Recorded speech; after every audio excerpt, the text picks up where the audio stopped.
Bismillahirrahmanirrahim. Assalamu alaikum hürmetli televizyon görüşler. Yeni bir katımda Uçuk Söhbet programımızı görüşünlerini kızgın karşılayalımız. Ben Abdullah Yalqın. Kadirli görünmelerimiz hemen malum boğandaki biz bu programımızda şu milletimizge, vatanimizge, dinimizge alakadar xil temalarda yıllardan bu yana hemen malum. Her xil meyli qaysi sahada program kılsak şu sahanın mütehassislerini, alimlerini teklif kılıp milletimizge payidlik temalarda söhbet edip berip kelyapmiz. İnşallah bugün şunun cümlesinden biz tünügün ilanımızda belgendek şu yakın kunlarda ko'nglimizni yerim qilgan bo'lsa-mu shu ijtimoiy uchur vositalarida talash tortishga sabab bo'lgan masalalarni ko'radigan asosda e'lonimizdan berdik. Shu dindorlik Sharq Turkiston davosiga ziyon yetkazamdi degan temada inshaalloh suhbat elib boramiz. Bugun qimmatli 4 mehmonim bor. Oldi bilan tunishtirib o'tsam, studiyada yanimda hürmetli Mahmudcan Damallam Sharq Turkiston O'limalar birligi rais vakili studiyada yanimda turadi. Qizg'in qarshilama bilan ko'p rahmat. Shundaqla bizning bugun mehmonlarimiz Istanbuldan yana bir mehmonimiz Dünya Müslüman Alimlar birligi a'zosi, shundaqla Sharq Turkiston O'limalar birligi a'zosi doktor Abdurahmon Jamal ustoz qatnashyapti.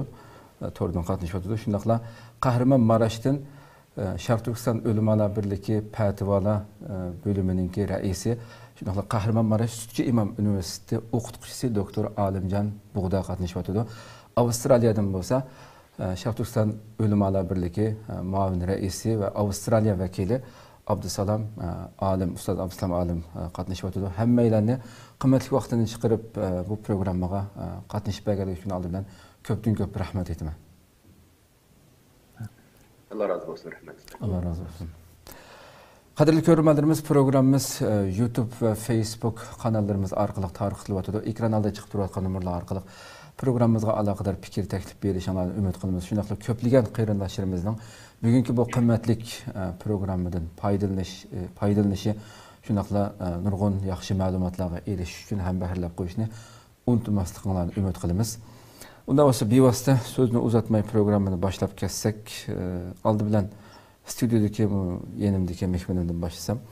Hürmetlik Mahmudcan Damallam, aldı bilen bizim şu İslam'ın insanlarga bergen fikir düşünce erkinligi haqida qisqacha bir ma'lumot alsak sizdan. Rahmat.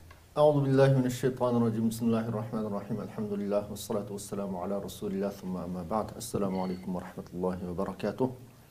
Allah subhanahu wa ta'ala bu sohbetimizni yüzümüz ve halkımız için paylı sohbetin qilsin. Birinci olab İslam'daki fikri erkinlik degan bu tema kira olsak, İslam'da fikir erkinligi Allah subhanahu wa ta'ala Kur'an-ı Kerim'de insanlarını buyurgan ve şundaqla şeriatning umumi teklifleri, umum mesuliyetleri şu insanınki aqli va insanga aqliga bağlangan.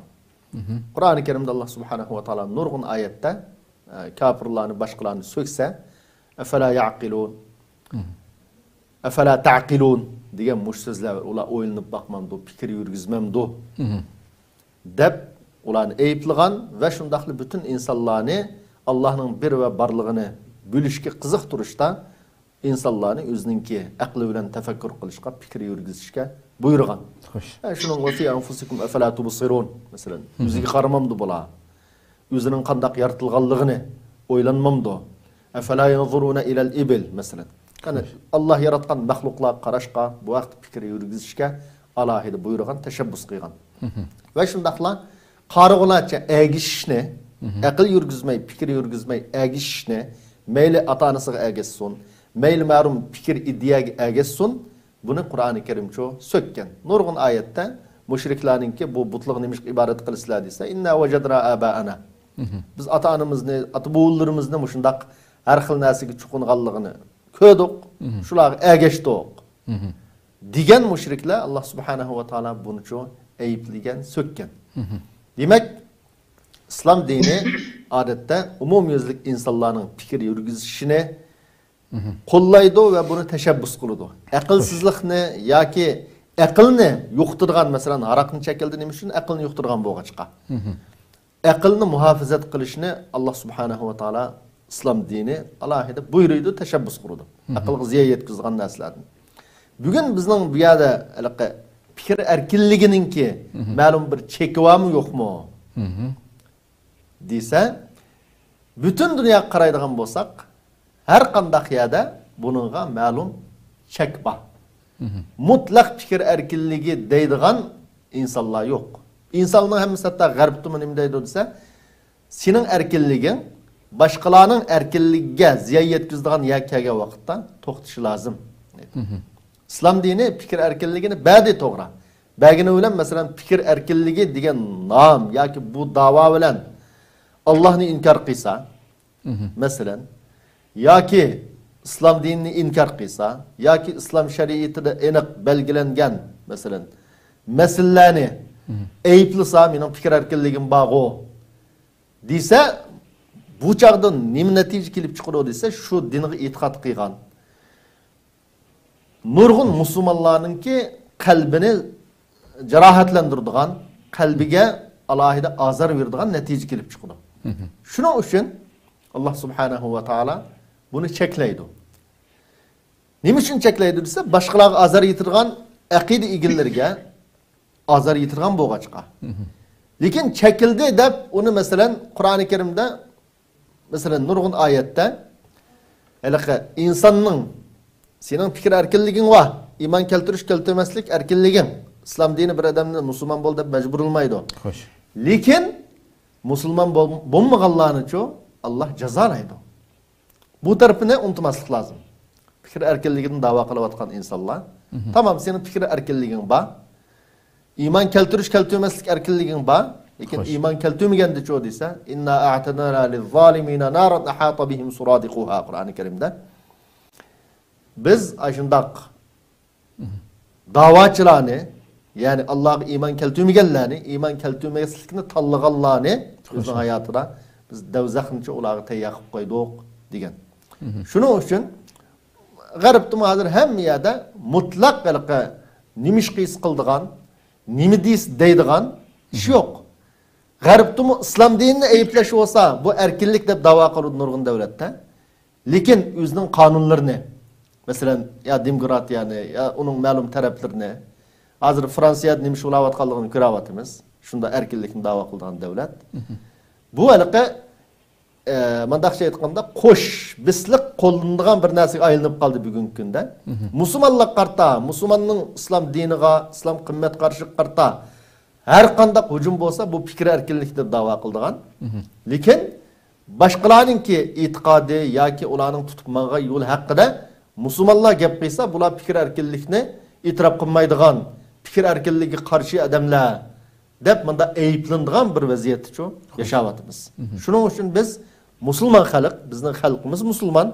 Unda bo'lgandan keyin umum musulmonlarningki manfaatini ham da'voyimizning manfaati uchun biz bizning xalqimiz ichidan chiqqan har qanday bir shaxsni xalqning qimmat qarshi bo'lgan islomga hujum qilish yoki islomning ma'lum shuarlarini ayiblash qamchilashdan iborat bu ishlarni fikir erkinligi degan ma'noni qo'llanib turib bu yo'lda mangmasligini umid qilamiz. Chunki bu bizningki xalqimizga ziyonliq va shundaqli bizning da'voyimizga ziyonliq. Har qanday bir masala, har qanday bir fikir iddia o'tirib chiqsa, bu xalq ichida ziddiyat paydo qiladigan, xalq ichida fitna paydo qiladigan, har xil qalaymiqan u buning raddiya berayotgan, bu buning raddiya berayotgan mandaq masalaga sabab bo'lgan ishlarni fikir erkinligi degan da'vo bilan o'tirib qo'ymaslikni tashabbus qilamiz. Ko'pdan ko'p rahmat. Hurmatli ustoz Abdusalom olim, siz Avstraliyada yashayapsiz. Bu temada balkim bir ikki gap qilishingiz mumkin. Fikir erkinligi eng ko'p ta'kidlanayotgan davlat yashayotganligingiz uchun marhamat sizdan bir ikki gap anglasak. Bismillahirrahmanirrahim. Amin avval Rabbim Allah'a hamdiye eyleşilen Peygamberimize Aleyhisselam'ın başlayman ve hususen bu şu güzel vakitlarda, güzel dakikalarda bu ibadet iyi boğan Müslümanlar özünün vaktini, enerjisini fakat Allah'ını razı kılış ve imkan kadar köp sevaplı işlerini kabul edilen müştakdir yakşı peytlerde Allah hemimizni yaxşılık vesile kılsın. Bu sohbet hakkında bunu Allah'ın bizge bir ibadet asasını kabul kılıp halkımızga ve yüzümüzge bir menfaat bir sohbet buluşunu Allah'tan sorayım. Hoş endi bu fikir erkinligi degan narsaga kelsak, buningki nazariyasi kunsiri taraqqiy qilib, bu Yevropa ellerida hozir buning cheki yo'q, hattoki buni bir so'z bilan ifodalanmaydigan bir darajada buning nihoyatda kengayib ketganligini ko'ryapmiz hozir. Sen fikir erkinligini da'vo qiluvchilar ikki xillar bu yerda. Ko'p sondagilar buni fikir erkinlik da'vosini qilganlar, demokratiya davlatida yashayotgan g'arb ellarida buning hech qanday cheki bo'lmasligi kerak degan narsani talab qiladi. Ba'zi bir odam qaysi shaklda qarshi tarafninki yashashi, hayoti, ideologiyasi nimasiga qarata qanday gap qilsa, uni shu odamning gap qilish huquqi bor, bu uning haqqi deb uni e'tirof qilish kerak degan mantiqni o'tirib chiqarib, shunday da'vosini qilayotgan kuchni aytib zo'r. Ammo buni nurg'uncha atrofga shu yerda yashayotganlar nurg'un shaxslar bo'lsin, boshqa organizatsiyalar bo'lsin, bunga qarshi chiqayotganlar ham bor. Buningga bo'lib shu diniy sohadagi bu xristian dini bo'lsin, boshqa Yahudi dini va boshqa dindagilar bu masalaninki yaxshi oqibat ilib bo'lmaydiganligi haqida o'zining fikrlarini o'tirib qo'yganlar. Ammo bu demokratiyadagi sistemlarda har qanday bir narsa shu yerda yashayotgan davlatninki parlament bilan shu yerda chiqqan qonun bilan bitirib qilinadigan bo'lg'achqa bu davlat sistemlari o'zining huquqiy va yoki shu demokratiyani qo'llash nimasida buningga bak cho'ng nima hurlikni bir qilib freedom deydi, ular freedom of speech deb ataydi. Bu nima desam bo'ladi odam. Buning natijasi ba'zi vaqtlarda yomon og'ir oqibatlarni keltirgan ahvollar bor. Masalan, millatlar aro yoki o'xshamagan ikki dindagi kishilarning o'rtasida qalamqoshlik paydo bo'lishi, hattoki ba'zi terrorlik hodisalarning kelib chiqishiga sababchi bo'ladi narsa. Ama buningga bir tuzuk bir davlatlarga hozirda bir aniq xalq rozi bo'ladigan va buningga bir chek qo'yib turib, buni yaxshi bir ilib boradigan bir sistemni hozirda bo'lmayapti. Buningki munoziralari, muhokamalari yoki bu siyosiy maydonlarda bo'lmasin, ijtimoiy nimalarda bo'lmasin, aloqalarda bo'lmasin, hammasida bu qo'zg'alayotgan bir narsa. Hani masalan buni mushrik keskin buningga hech qanday cheklama qo'ymasak bo'ladi deb shuni tashabbusni qilayotgan davlatlardami qonuniga qaraydigan bo'lsak, buning cheklamasining borligini biz ko'ra olamiz qonunda. Masalan bir odamga ninki huquqni tajovuz qilib bir gapni xato gapni qo'ygan bo'lsa, bir odamni o'g'il deb qo'yib buni chaplaydi deylik masalan, yuz obro'li bir odamga yoki bir xato ish qildi degan bo'lsa, bu o'zininki nima qarashlar, men o'zimning fikr erkinligim bo'yicha dedim-ku degan bilan qonun bo'yicha bu odam sudga tortiladi, buning ustidan arz sunilib, hattoki nurg'un iqtisodiy va boshqa jihatdan ziyon tortishi mumkin. Bunda ahvollar ko'p bo'ladi. Bu shunga bu yerda bu keskin bir aniq bir ifodasi bo'lmoqlik. Bu hamma odamga qalaymagan qilayotgan bir masala. Hani biz bu noktada biz yüzümüzdeki Müslümandaşlığın kirge vaktimiz biz bununla bu şekilde hukuk kullanmayız. Milliyette mesela bizim Avustralya'nın üzerinde, yani üzerinde Avustralya İmamlar Birleşmesi'ndeki bir azar sütun bilen. Biz bu şu noktada hatta ki devletke bu şu fikir erkinliği meselesiyle bir yaxşı bir karar elinleşti teşebbüsü bulup, bunun da müşteriki başka dindeki şahsiyetler bilen, adamlar bilen ve başka dindikiler bilen birleşip durup hükümet sunmagan nimeler var, iltimaslar var. Bu narsaga sal qarashning o'zi nurg'un kechirgusiz oqibatlarni keltirib chiqadi. Deb hattoki buning sunilgan narsalarda ministrlarning o'tirib muzokaralashgan, buning misollarini o'tirib qo'ygan ahvollar bor. Ammo yana oxirsida bu yerda masala qanday bo'lib desa, qonun bilan bitirib qilinadigan narsa, qonun parlament bilan ustga chiqdi. Ko'p sondagi ovoz bilanlar ba'zi inson yoqtirmaydigan bir narsa bu qonun bo'lib qabul qilinishga majbur bo'lgan. Yani şu mesele emniyet qarasak nurg'un qalaymaqanchiliklarni o'xshashli vaqtda nurg'un foydalanmayotgan kishilar o'zining fikrini o'tirib qo'ya oladigan bir xotin, masalan bir ministrni yoki bir prezidentni qo'rqmay oldiga chiqib so'zlay oladigan, haqorat nima qilarsan, xato qilding deya oladigan ma huquq jihatdan qarasa shunday yaxshi. Ammo bu bir insonningki shaxsiy hayotiga, yuz obro'yiga, uningki qimmat qarashlariga bu fikir erkinligiga uni hujum qilgan vaqtida buning aziyatini, buning jarohatini nurg'un odamlar buni tatbiq va buningki nurg'un inson tasavvur qilib bo'lmaydigan darajada nurg'un oqibatlarni keltirib chiqadi. Masalan, shu Yangi Zelandiyada bo'lgan vaqalar deymiz, Avstraliyada bo'lgan ba'zi vaqalar, Amerika, Kanada, Avrupa'nın bazı rayonlarında kılavatkan, hatta bazı bir türlük gaplar, kişilerin vücut çıkışı, bu şunda fikir erkinliğini pek boşlayıvatken bu ağaçta kişiler şunun bazı tesirge uğrap kılıp, ondaki şu tesiri bilen aşkullıkka, özününki karşıdaki, özünün nezariyesindeki, özünün ideolojisindeki aşkullıkka kirip yetip, ondaki bunun da okşamagan cinayetlerini sadır kılgan akıllarını köpüktür.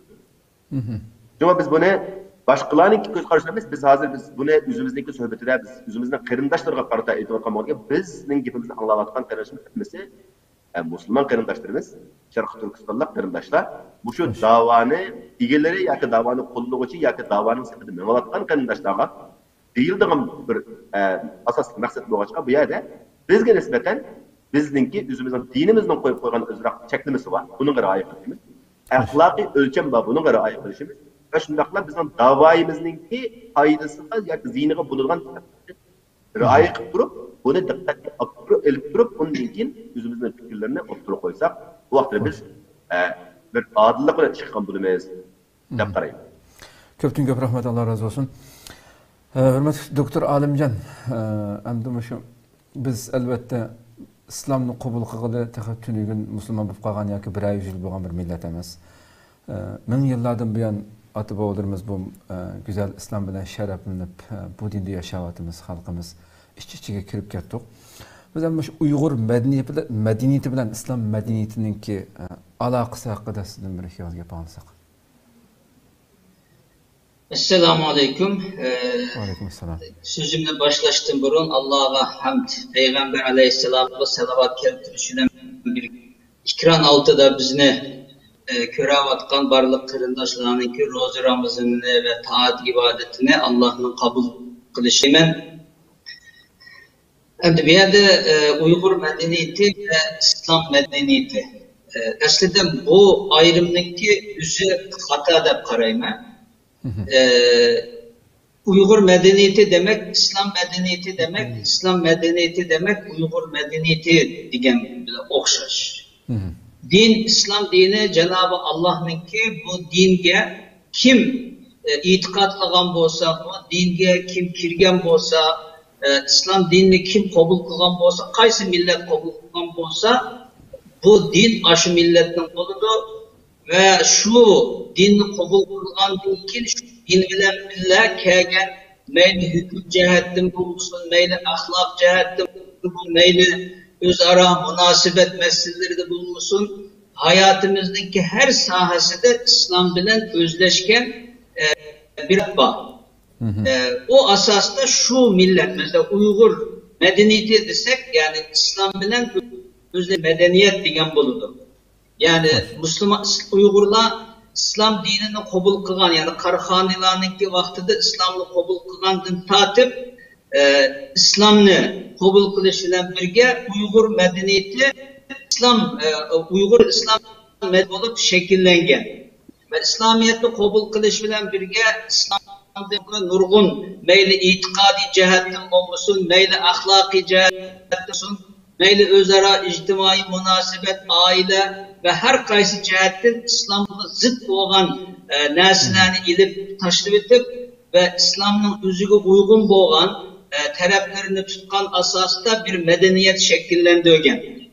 Ve bu asas bizdeki İslam medeniyetimiz hazırlıkça, yani Uygur medeniyeti ve İslam medeniyeti şeklinde ortak, yani kan bilen kuşka okşaş birleşken kiliglik. Şimdi İslam dini Peygamber aleyhisselam'a vahiy kılınıp İslam diniyle birge Peygamber aleyhisselatü vesselam yaşavatkan muhitte ondan burunki Araplarınki medeniyeti battı. Özünün örf adeti battı. Özününki eneneleri battı. İslam dini bunun kandan karıde degen şey karıde desek 3 xil asaslı karıde. Birincisi, eğer Araplarınki itikadettin, ahlaki cehettin, ailevi münasebet cehettin, ictimai münasebet cehettin, insanlık cehettin, yani İslam'ınki özüge hılaf olan, zıt boğan bolsa, İslam bunu bütünley red kıldı ve bunu özgertti. Mesela bununki mesela Araplarda bir balını bıkıvagan olsa o galvanını bek haddinden ziyade erkeklik çoğun bir adet var Araplarda. Mesela oğlu olmadı. Bir oğalvanı bıkıvelip o oğalvalığa miras verdiğin ama üzünün kızıga miras vermeydiğin bıkıvagan bala üzünün balısı da çıkmında binası vardı. Bir adet, bir düşünce vardı. İslam kandak kıldı, bunu bütünle kaldırdı. Dedi ki, bir insan kimden tuğulgan bolsa, atanısı kim bolsa şunun ait bir balısı emez. Hatta 12 dadısının ismi bilen. Afiride kalan dadısının ismi bilen, anısının ismi bilen atanlığa diyen asası bunu bütünle kaldırıverdi. İkincisi, bazı meselelerde eğer hata tarifi olan bolsa, onşaş asası da bunu düzeltti. Onu şimdi mesela miras meselesi de. Araplarda ayallığa, kızlığa fakat miras vermekti. Kanda oldu? Bunu hem kızlığımı birdiğin hem oğallığımı bir şekilde bir miras sistemini İslam gibi oturuğa koydu. Üçüncüsü şu ise mesela ticaret cihette mesela ilip birilevatkan nurgun ticaret şekilleri vardı. Mesela mudarebe, pay kıç arkalık inip birilevatkan. Bunu okşaş İslam dini aynı okşaş şekilde devam kıldı. İtikadi cihetten butku işletme olanın butunun emini kaldırıvattı. Ahlaki cihetten nurgun naçar adetler vardı. Mesela Kabe'ni tavaf kılgan çağda yalamaç tavaf kılgan okşaş. Olanın hemmisini kaldırıvattı. Yani Müslüm okşaş bizdeki Uygurlar Hanilanın vaxtida İslam dinini kabul kılgandan kim mi?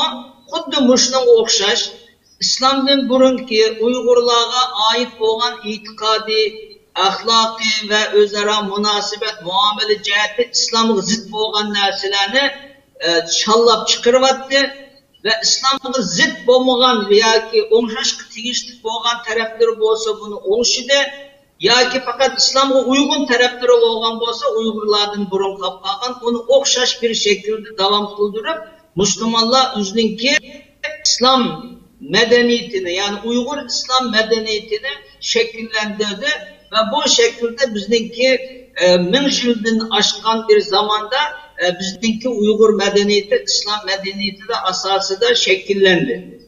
Yani onun için bir yerde Uygur medeniyeti veya İslam medeniyeti de ayrış menimce doğru emas. Uygur medeniyeti demek İslam medeniyeti diyen boludu. İslam medeniyeti Uygur medeniyeti boludu. Çünkü İslam alem şumul bir din. Kaysi millet bu dinini kabul kılmak olsa onun bilen birlikte şekillengen o millete ait alahidelikle umu İslam'ınki bir nimisi asası da devam kıldı ve bu ona ilik ayrım bir şekilde karaş doğru emas dep qarayman.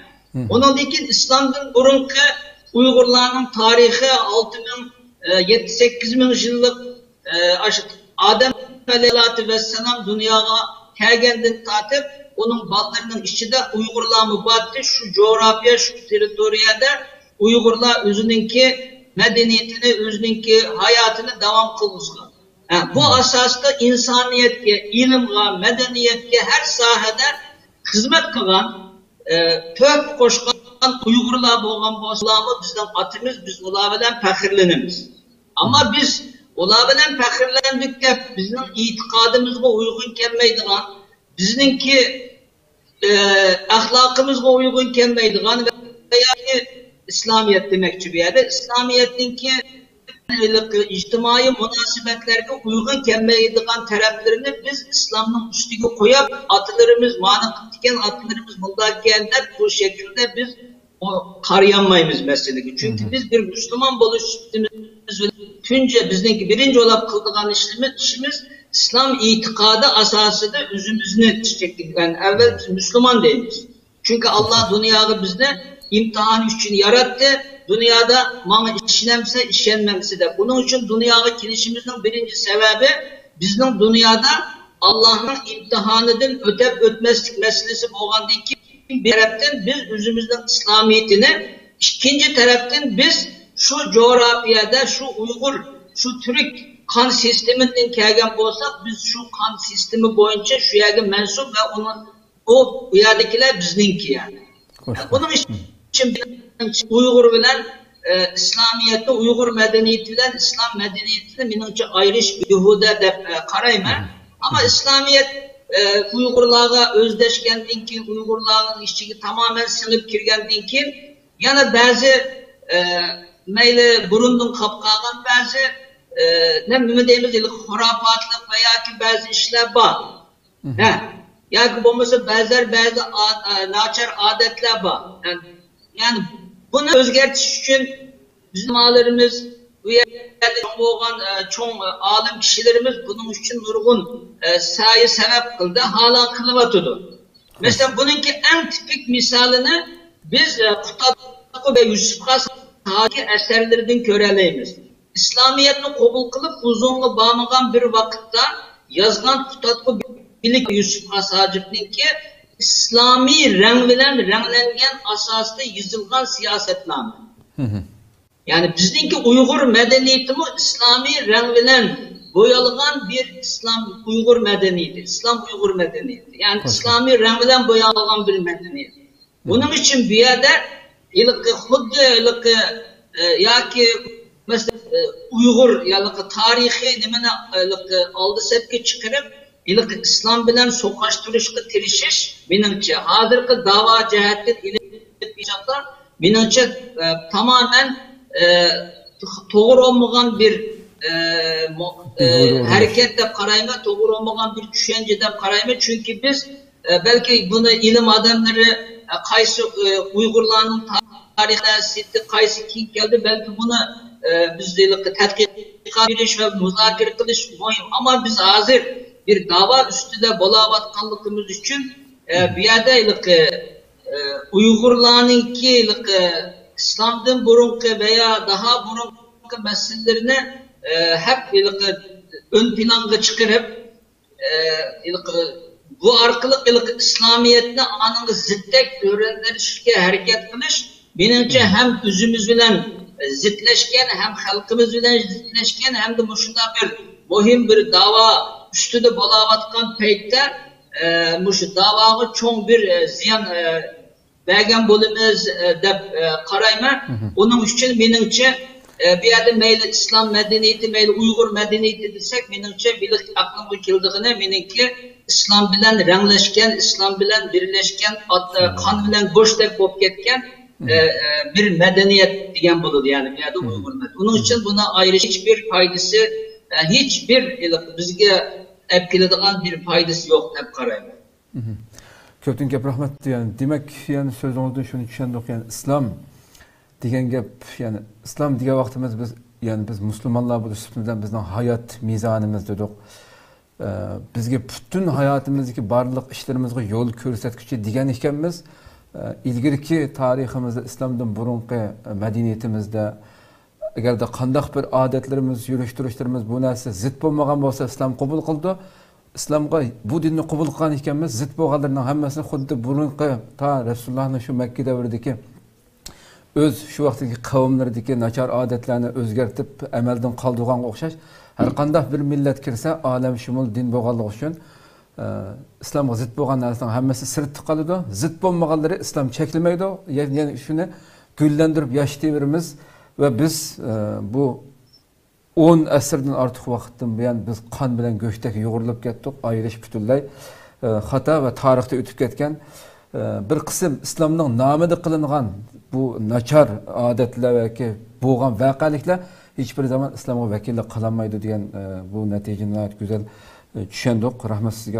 Shuni deb qo'yay, masalan, faqat bizlar emas, mesela başka milletler var. Mesela Hindistanlıklar var, Pakistanlık, Bangladeş, Malezya başka milletlerge karışsak mı? Aşılarınki o İslam bilen birleşken bir medeniyet. Onların hiçbirisi özününki nimedeyimiz İslam bilen özünün medeniyetini ayırmaydı. Burun mesela başka neresi bir şey başlar nimelerini kılan olsun. Bunun için yani bunu ayrıştığın bir haceti yok.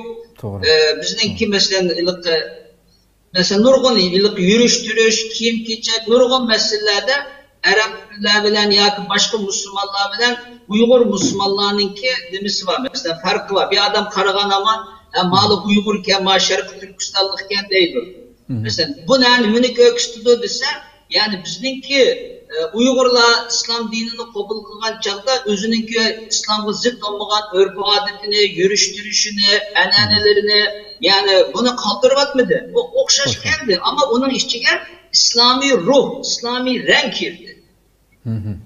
Yani bizim mesela yürüyüş-turishimiz, kiyip-kechikimiz, hayat nizamımız hemimizin içindeki ruhu da İslam var. Yani bunu bu şekilde düşünüşümüz lazım. Doğru deysiz. Köpten köp rahmet. Hoş, endi hürmetlik Abdurrahman Cemal Ustaz. İslam dini aşqulluqqa qandaq qaraydi, aşqulluqning o'lchimi nima degan haqda sizdan bir gap olsak. Bismillahirrahmanirrahim. Aşqulluq degan so'z islomning ko'rsatmalaridan halqib ketish, islomning ko'rsatmalarini azulab qolibdi yo chalvolab qolibdi deb qarash, fikri va istili jihatdan islomda yo'q ahvollarni paydo qilishni buni aşqulluq deb ataymiz. Endi bu aşqulluq qanday paydo bo'lsa, ibodatni ko'p qilamiz, savobni ko'p topamiz, Allohga yaqinlashimiz degan mush on bilan boshlanib xato yo'lga kirib qoldi. Xato yo'lga kirib qolgan sababi Kur'an sünnettin ibaret İslam'ın asası ko'rsatmalardan halqib ketganligidir. Namoyon bo'ldi.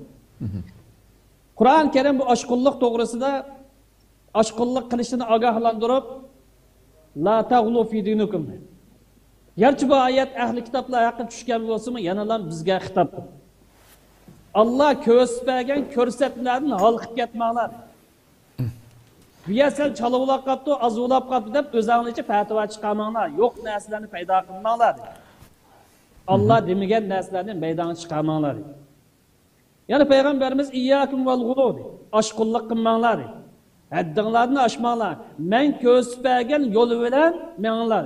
To'g'ri yo'lmush shu. Bundan eshib ketib qolsanglar, xatolashgan bo'lasizlar. Demak, bu yerda aşqulluq deganimiz ya aqida jihatda, ya fikri jihatda, yoki dunyo qarash jihatda yuz beradigan illat yoki ofatdan iborat. Bu aşqulluq hukmi yoki aşqulluq atalg'usi yoki temisida cho'ng bir tem bo'lganlik uchun buni ayrim bir programma qilishga qoldirib bu temani mishada bo'lmoqchi. Chunki bu ayrim tem. Bugun to'xtalmoqchi bo'lgan tema tamamen bu aşqulluqning ta'siri bo'lgan salbiylik, paslik yoki saxta dindarlik degan bu temaga markazlashtirmoqchi. Xo'sh. Unda o'zi dindarlikdagi shu paslikning ifodalari qaysilar? Shuni bir so'ragan bo'lsangiz. Yaqin zamonlardan beri qaraydigan bo'lsa, balki shu yuqorida siz so'zlab o'tgan narsa bugungi jamiyatimizda bo'libmi, burunqilarga bak taqvoliga tutib ketib o'zicha qo'shib qo'ysam bo'ldi deb ozg'an bo'lsa, bugun dal aksicha jamiyatning, dunyoning hamma yerida balkim bu bakara ko'p bo'lsa kerak masalanga. Şuna shunday bir passivlik masalasini. Destat bu dindarlik degan atalg'i zaturi. Dindarlik degan vaqtimizda bu to'g'ri yo'l demangish degan hukmni ko'rsin. Yani dinning ruhiy ko'rsatmasi mana shu. Agar diniy aşqulluq desak, dinning ko'rsatmalaridan halqib ketish o'zligidan yo'q narsani paydo qilish degan hukmni ko'rsin. Qo'shiladi. Agar dindarlikni passivlik desak, yoki boshqa zag'ir bilan ifodalasak, saxta dindarlik desak, bu tamamen sağlam hukmdan zid bir hukmni ko'rsin. Yani bu yer dindarlik o'ttir yo'l bo'lgan bo'lsa, aşqulluq bir tarafini passivlik yoki abgalik yoki saxtalik buning zid bir hukmni ko'rsin. Xo'sh. Qaraydigan bo'lsak, yaqinqi zamonlardan biri bir qism kishilar bu millatimiz nisbatan 1-2% to'shidi yoki to'shmaydi. Shuning buni alayda o'ttirga chiqishning hojati yo'q. Bir kısım kişiler aşkın fikirler sebebinden başka tayini yok ademlerge yoki bir kısım vaizlarga yoki Xitoy istihbaratının g'alchilarga aldığını haqiqiy ulamalarning vaz nasihatlariga ko'rsatmalar quloq solmay aşqulluq aqimiga qadam qo'ydi va aşqulluq fikrlariga duchor bo'ldi. Bu sababli millatning siyosiy ko'rishiga, ozodlik ko'rishiga xili darajada ziyon keltirdi. Bu haqiqatimiz haqiqat. Bunun tafsiloti haqida keyin to'xtalamiz. Xo'sh. Hem tamamen bunun ekşi aşkın pasiflik var. Yani pasiflik normallik, pasıqlıqdan halkıp ketiş. Yani pasıqlık bir adam namaz okuyanmaya kaldı, dinimiz buyurgan. Bundan halkıp ketip İslam'a hücum kıldıgan, İslam'dan prensipler hücum kıldıgan, sağlam dindar adamlar hücum kıldıgan aşkın pasiflik var. Ya ki sahte dindarlık var. Ya ki dindarlıkta pasif meydan turup algan, yani bir Türkiye hakkındaki adamlar var. Bu adamlar yukarıki aşkın pasiflarının bir mezgil ha-hu dep, hurra to'lab, hech qanday bir natijaga erishilmaganligini ko'rib, bu dindarlıktan pay çıkmaydı ekan, bundan önüm çıkmaydı ekan degan bu xato hukm bilan dindarlıkni yomon ko'rdigan, xafalıkning, musibatning manbasini dinimizdan ko'rdigan ve dindarlıktan ko'rdigan yomon ofat shakllanmoqda. Xo'sh. Endi bu aşkın dindarlık ve pasif dindarlık ikisi tamamen zıt hukm. İkisi İslam'a vekillik kılmaydı, doğru yoldan tamamen çetligen bir hukm.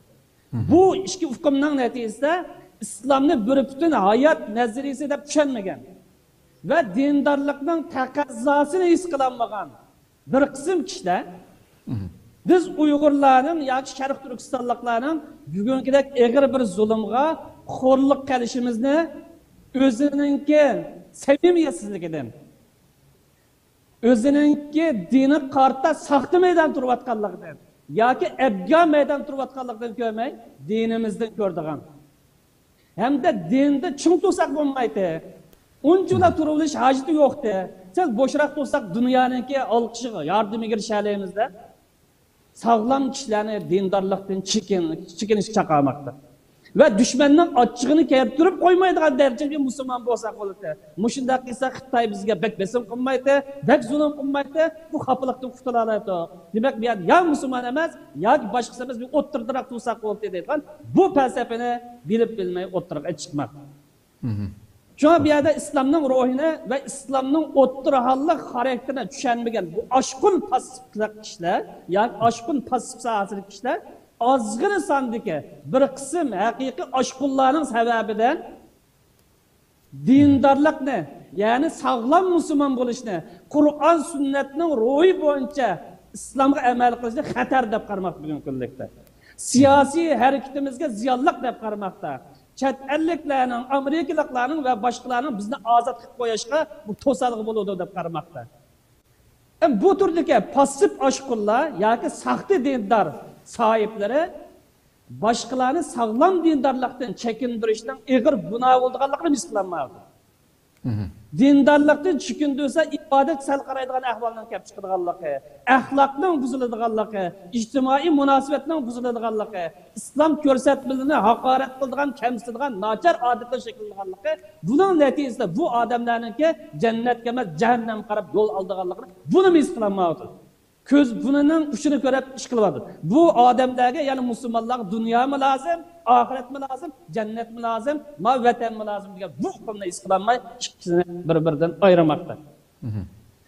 Hem de biz dinimizin ruhiga tefekkür nezeri bilen, yıldızlar karga yoğu lopa inek bilen karaydigan bolsa, dinimiz insanın akidesi, ideyası, dünya karşı, ruhi dünyası, dünyavi faaliyetleri, ictimai, iqtisadi hareketlerinin hemisi bir bütün öz yağan ve bunu retkiseliş için kelgen mükemmel bir dindir. Bu dinimizden hakikati, dinimizden mahiyetimiz şu. Dinimizde muşu boyunca iman keltirgen vaxtida sağlam dindar oğun oldu. Muşu boyunca şengen vaxtida enin kendinden sağlam iman keltirgen oldu. Yani bunun aksice dinimizi fakat namazı bilen, rozu bilen, zakat bilen, hac bilen tügeydi. Siyaset bilen alakası yok, devlet bilen alakası yok, hayat felsefesi bilen alakası yok, dünya karşı bilen alakası yok deyip İslam'ın siyasi meydanından, siyasi köreş meydanından yıraklaştırıp durmuş bu elmanizmliktir. Yani elmanizmlik zağır diller ifade etsek yerim Müslüman diyen. Yani sahtı Müslüman diyen bu. Şundaqla bir yerde bir kısım adamlar var ki Kur'an bilen sünnetini menba qilgan İslam'ın bir kısım ko'rsatmalarni işlep bir kısmı işenmeydigan. Yoki Kur'an işlep sünnet işenmeydigan bu türdeki bir kısım adamlar var. Bu adamların karakteri nimasi ozg'unlikdan ibaret. Yani Kur'an işlep Resulullah'ın sünnetiga işenmeydigan bir kısım ozg'unlar var. Avrupa'da bugün avjag'an İslam'ın haqiqiy mahiyatini ijro, tagi İslam metodu bilan bilim ma'rifat ega olmagan, Qur'onning Uyg'ursini o'qib bilan mollalik davasi kirib olgan yoki pul tepish vositasi bilan ba'zilarini kitob tarjima qilib millatni ozdirayotgan bir qism ozg'unlarmi mavjud. Xo'sh, xo'sh. Shunga islomning o'ttirali xususiyatiga rioya qilmay, oshqullik paydo qilish olsun yoki islomning ko'rsatmalari qarta passiv paydo turishi olsun, buni qo'shimcha islomning ko'rsatmalarini masxara qilish va islomning ko'rsatmalariga o'ttiralik hukm bo'yicha amal qilayotgan sog'lom dindor kishilarni haqorat qilish yoki masxara qilish bu sog'lom dindorlikdir, islom mezoni tarozi bo'yicha ozg'unlikdir. Chunki sog'lom dindorlik iymonda mustahkam turishni, islom fikrda musulmon bo'lganlik uchun sog'lom bo'lishni, ibodatda samimiy bo'lishni, axloqda go'zal bo'lishni, kishilik munosabatda axloqqa rioya qilish taqozo qildi. Bu samimiy dindorlik musulmonlar huquqiga rioya qilishni, qarindoshlarning aqidasiga, jiniga, aqliga, mol-mulkiga hurmat qilishni yoki tajovuz qilmaslikni taqozo qildi. Xo'sh, xo'sh. Ko'pdan ko'p rahmat. Men buningki passivlik, oshqullikning sabablarini birdamdan keyin so'ray. Hamda ustoz Abdusalom olim ustozimga shu bir savol so'rasam, navbatda bir qism kishilar o'tirib qo'yayotganmi shu dinga aloqador fikrlarni qanday tushunish kerak sizga? Birinchi qilib dinga aloqador bir narsani bilish uchun savol so'rash vojib, bilish uchun, o'rganish uchun. Xo'sh. Shuna xuddi bizni dinimiz bizni ilm o'rganishga, ma'rifatli bo'lishga, bilmaganni bilganlardan so'rashga tashabbus qiladigan va o'zicha o'z oldiga o'zining tafakkuriga asoslanmay, buni ahliga, har ishni o'zining ahlidan ilishga chaqirdi. Masalan, Alloh Qur'oni Karimda deydi: "Ahli zikri in kuntum la ta'lamun." Sizlar bilmasanglar shuni har narsani o'zining egisidan, ahlidan so'ranglar deydi. Bu ilm ilishniki mezon, bir o'lchami. Bu bilan manqoqda inson ham o'zi orzu qilgan maqsadga yetadi. Şu işinin bilmegen nesninki ma'lumotga ega bo'ladi. Undan keyin unga ko'ra o'zining kuchining yetishi bo'yicha unga amal qilishga tirishdi. Ammo buni o'zgacha atrofdagi ya muhitning ta'siriga qarab, ya bo'layotgan ma'lum ahvollarga qarabla ba'zi ishlarni o'zicha unga bir hukm chiqarib o'tish. Bu diniy masalalar. Meningcha ma'vo hukm mundaq bo'lmagan bo'lsa, bizning ma davoyimizning ma ishtirga mandaq foyda bo'ladi deganga o'xshash, o'sha hozirgi vaqtlik siyosiy ahvollarni ko'z tutib, yoki ba'zi bir ijtimoiy ahvollarni ko'z tutib, yoki shu dunyoda hozir masalan islomga bo'layotgan hujumlar bor-da, g'arb tarafdan har xil shaklda bo'lgan hujum bor. Islomga xato ko'rsatish, yomon ko'rsatish yoki buni islamofobiya degan ma'noda atiladi. Bu şundaq narsaning temisidan bir üküp ketib, qo'rqib ketib, "Voy biz bu shundaq qilsak chataq bo'ldiga o'xshaydi" deb, o'ninga shularga yaxshiroq bo'lish uchun yoki murassa qilib yashashni maqsad qilib, yoki ma'lum o'ziningki ma'lum muddaosini hosil qilish uchun yoki boshqalarningki olqishiga, qo'llashiga erishishni maqsad qilib turib, ularning oldida hukmni o'zgartirish bu donolik emas, hem İslam dinini ko'rsatmasiga va axloq o'lchamiga uyg'un emas. Men bu 2 kun burun bir narsa ko'rib qoldim, buni shunday o'tay. Masalan, Suriyada bir ya'ni kamda nomda bir bo'ldi ekanimda, buningdan bir savolgan bir so'roq nima bor? Bu dunyodagi eng yaxshi inson zoti kim deganga o'xshash bir savol. Bu uni misol qilib turib, Qur'ondan bir oyatni keltirib, İnsanlarınki en yaxşısı mesela bu atımız Adem Aleyhisselam, çünkü Allah Adem'i yaratgan. Ondan keyin bizga İslam dinini bergan, İslam dinlashigi en güzeli deb chiroyli kelib turib, insonlar hozirgi vaqtda insonlarninki xo'jayini yoki en yaxshisi hozir shu Bashar Asad da'vatida. Bu dedim xalq olam oldida shu Suriyada deglik. Bu şu adamning qarashi nima? Bu o'zi biladi shu o'zining da'vatgan narsani xatoligini. Agar shu so'zni bu odamdan Suriyani uni olib chiqib salomat boshqa yerga o'zining qalbidagini deyoladigan bir holatga kelib turib, shu savolni ayni qo'ysa, hargiz bu javobni bermaydi. Endi oyatda bu javobni berish nima desa, yo o'ziningki shu o'rnidan qo'ldan ketib qilishi dedi. yoki siyosiy bir besimga uchrab qolishidan yoki hukumatning ochiqni keltirib jazolanib qilishidan va boshqa sabablardan hattoki buni burmulab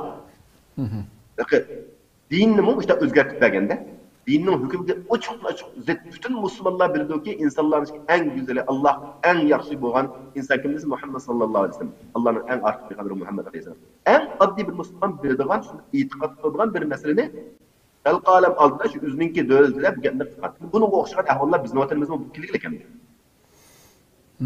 Bu dinni o'zininki shaxsiy manfaati yoki ma'lum bir nuqta nazardan chiqish turib dinni o'zgartiradigan, dinga hukm berib o'tirgan masalalar. Bu amaliyotda diqqat qiladigan masalalar bo'lib, islom dinimiz e'tiqodiy yoki ilm bo'lgan vaqtda bir odamni dindan chiqarib o'tirgan tarafga ilib beradi. Agar uni masxara yuzidan qilib qolgan bo'lsa, uni Qur'onning hukmi bilan o'zining iymoniga ta'sir etkazib qolgan ahvollar kelib chiqadi. Bu hattoki o'zininki davosiga, siyosiy maydoniga va o'zininki yashayotgan xalqiga buningki yomon ta'sir beradiganimi bu hammamizga aniq. Buningki ma'lum nimalarni biz hozir shu yaqinda biz shuning ta'siriga qanchalik xalqimizdagi buning ta'sir turganligini, qanchalik bearam bo'lganligini masalan bu shunday shaklda. Chunki bu yerda masala nima desa, bilmay turib bilgan qatorga kirib olish.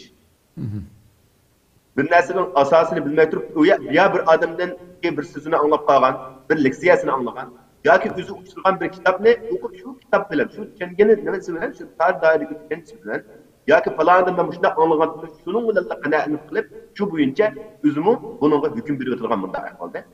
Bu intayin xatarlik. Bu bizning dinimizda emas, har qanday bir kasbning nimasida, kasb ahlini bunu surishtirgan vaqtda hech kim buni qabul qilmaydi.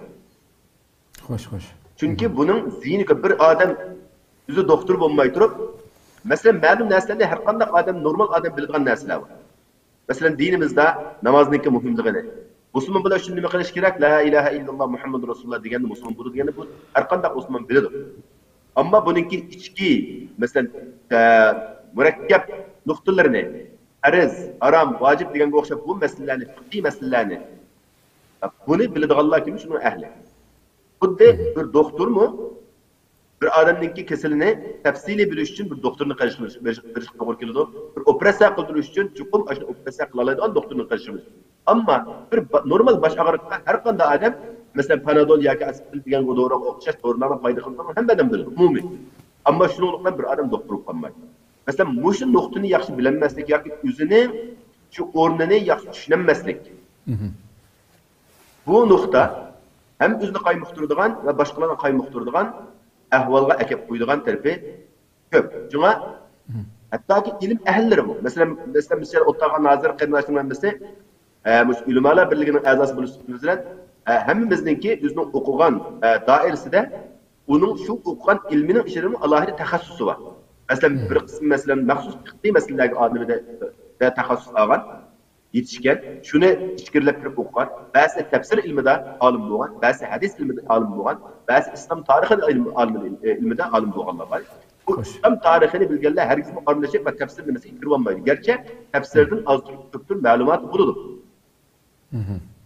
Va shunga o'xshagan fiqhiy ilmini asos olganlar hadis ilmiga ilmi uning bu ismi buningki murakkab yoki muhim bo'lgan yerlarni shuning ahliga bir so'raydi. Bu ilm ahllarining o'zaro bir-biri bilan munosabat qilgan, o'zaro bir-birini hurmat qilishning usuli.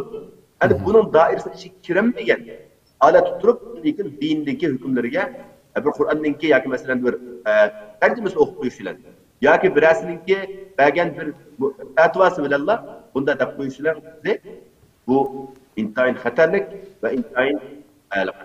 Buni aqlanlik emas, bu eng oddiy masalan desak, bu aqlanlik emas. Bulukmu xalq ichida tunulgan, xalq uning hurmat qiladigan, gapini anglaydigan, u insonning xalqiga nurg'un yaxshilik qila oladigan, yaxshi yetakchi bo'la oladigan mushtaq bir shaxs. Bulukmu tunulgan odamlar bu jihatda qattiq ehtiyot qilish kerak va o'zininki o'rnini bilish kerak. O'ynab so'zlasam, o'ylab so'zlaydigan bizniki mushtaq bir maqol tamsilimiz bor. Bu albatta hamma odamga muborak keladigan bir dars savob. Ko'p rahmat, Alloh razı olsun. Hurmatli Mahmudjon domlam, endi shu Ustadam söylep ötkendek şu yakın günlerde en köp tilga elingan temalardan birisi kep kaldık.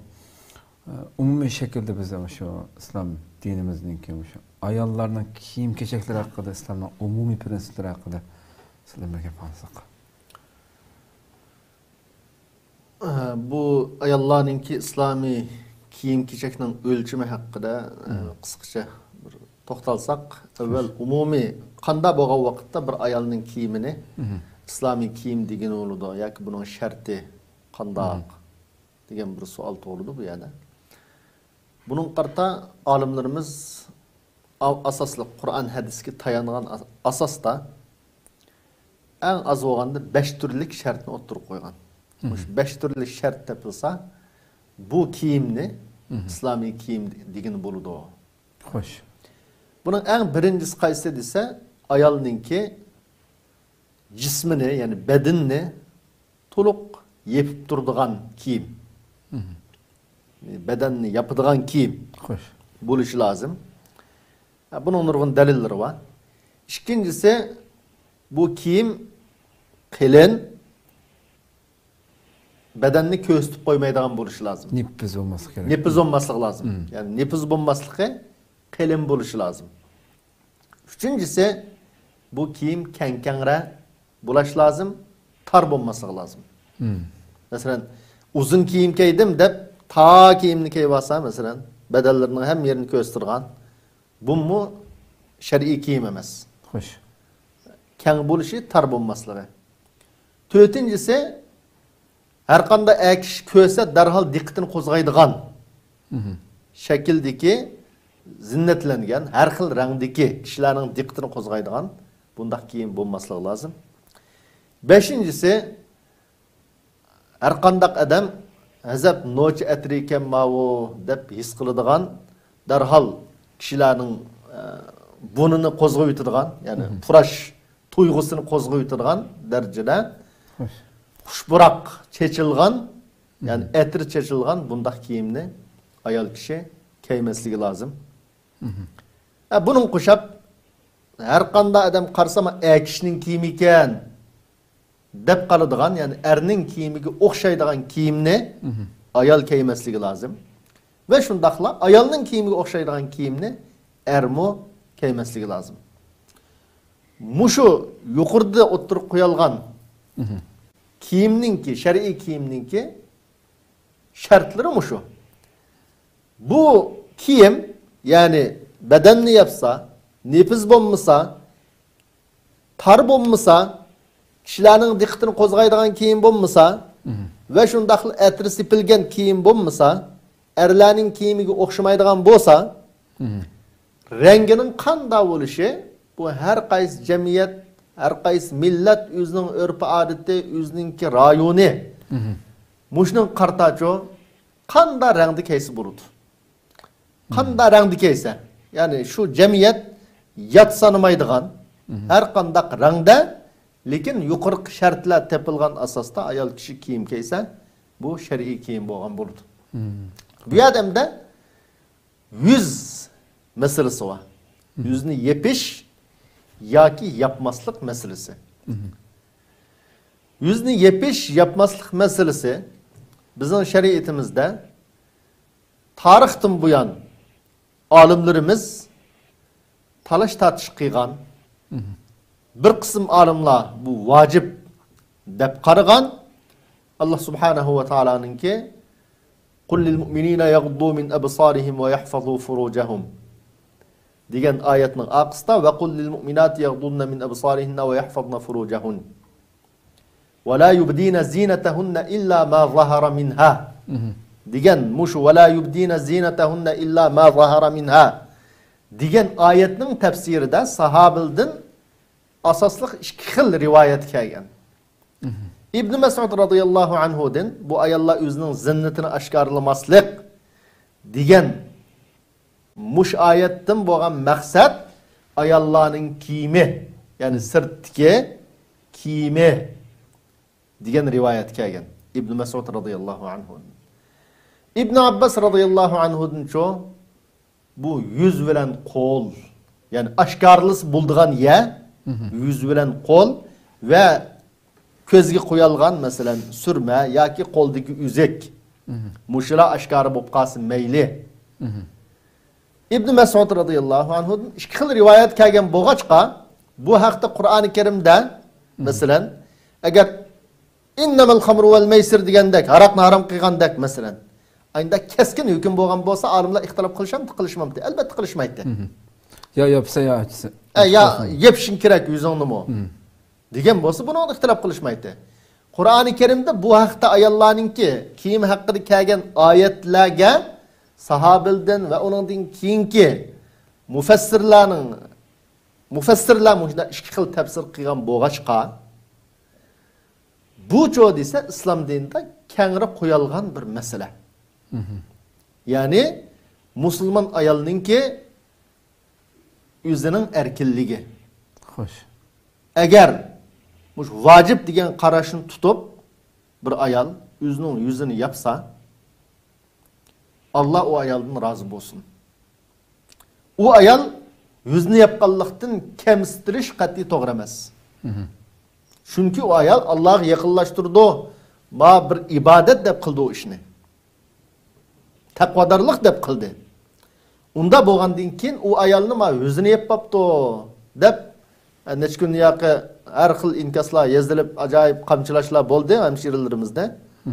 Allah ularga sabr ato qilsin. Ve şundakla ulan tilavatkallarına hidayet takılsın. Hoş.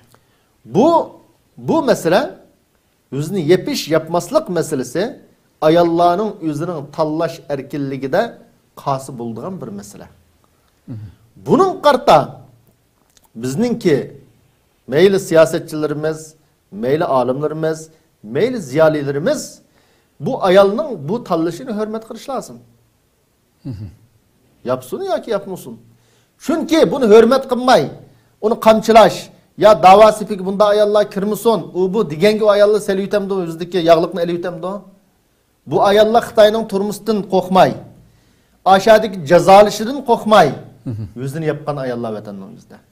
Vatanning yüzde abduzluk çıksan bo'lmaydi, doktorxonaga kirsan bo'lmaydi deb islomiy kiyimni shunda cheklagan vaqtda yüzünü yapıp şu prinsip yüzünün itiqadini mustahkam turgan ayallar. Endi bu erkin dunyoga chiqqan vaqtda masalan nurg'un adamning ya ma'lum adamningki voy buni yapmasang ne bo'ldi, echvatsang ne bo'ldi deganlikka uni echib o'tmaydi. Foydasi yo'q bir gap. Lekin bu nimaga sababchi bo'ldi desa, millatningki ichida ziddiyat paydo qilishga sababchi bo'ldi. Xo'sh. Da'voning beliga urishga sababchi bo'ldi. Shuning uchun biz masalan yuqorida nurg'un islomiy ayollarning kiyishga tegishlik kiyimi haqida islomga qo'ygan shartlarni o'tirib qo'ydik.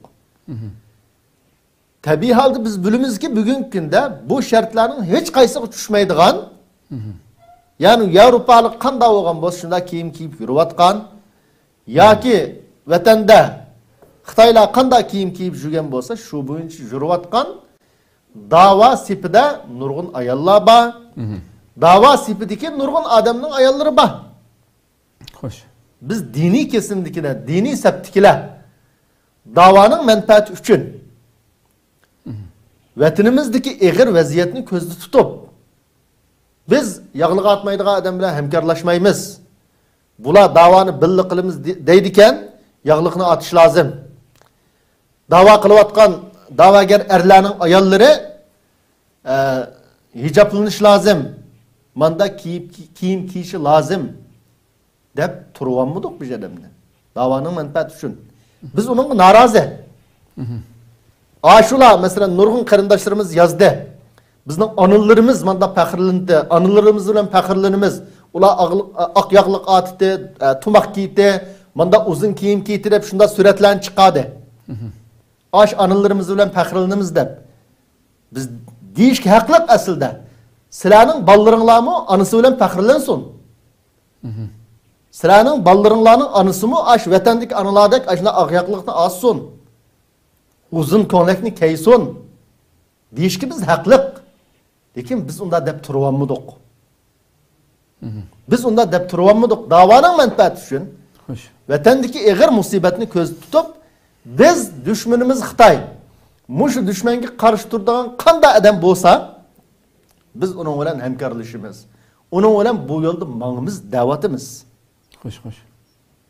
Unda shartni qo'ymadik. Unda bo'lgandan keyin biz bütün muşu sahadiki meyli siyasetçi bo'lsin, meyli ziyoli bo'lsin, davaning manfaatini ko'z tutgan asosda ma millatni bo'ladigan bundaq fikrni falan adam bu davaga aralashsin, pustan aralashmasin degan gapni qilmasligini umid qilamiz va talab qilamiz. Nima uchun desa, mushu bir gap biz sababchi emas o ishning o'tirib chiqishga. Biz agar voy palani siyasetçilerin ayolları ya palan davaçı Uygur'un hiç bulma degende aşında her daim akyaqlığını azson, her daim atlas konluğunu keyson, uzun konluğunu keyson. Aşında qiysi biz ular bilan hemkarlışımız, ular Uygur'a andın şu çağda vekillik qılalaydı. Dep biz bu fikrini oturup koyup, onun dikin başkalar bunun qarta voy silamimsa Uygur'un kimini kiyip ma niqabni taqmanglar o'chi bo'sh desa, o chaqda mumkin biz sababchi desa bir adam buni bir tushunib baqsa bo'ladi. Lekin biz unda deylikmi? Unda demidik. Biz har qanday odam bo'lsa, Xitoy qarshi turishda siyosiy da'voyimizning manfaati uchun hamkorlashimiz, da'vatimiz. Bizning dushmanimiz Xitoy. Bizning uningdan boshqa hech qanday dushmanimiz yo'q. Bizning tabiiy holda birinchi o'lab Uyg'ur qarindoshlarimiz qanday fikrda bo'lishidan qat'iy nazar Xitoy qarshi turdi ekan, Xitoyning adamı emasken biz unda adam bilan hamkorlashib ya bütün dünya bilan hamkorlashib ya meyli g'arb bo'lsin, meyli sharq bo'lsin, har qanday davlat Xitoy qarshi turdi ekan, bizni qo'llaydi ekan, biz o davlat bilan birga, shu davlat bilan birga hamkorlashib mengishib tayyor da'vatimiz.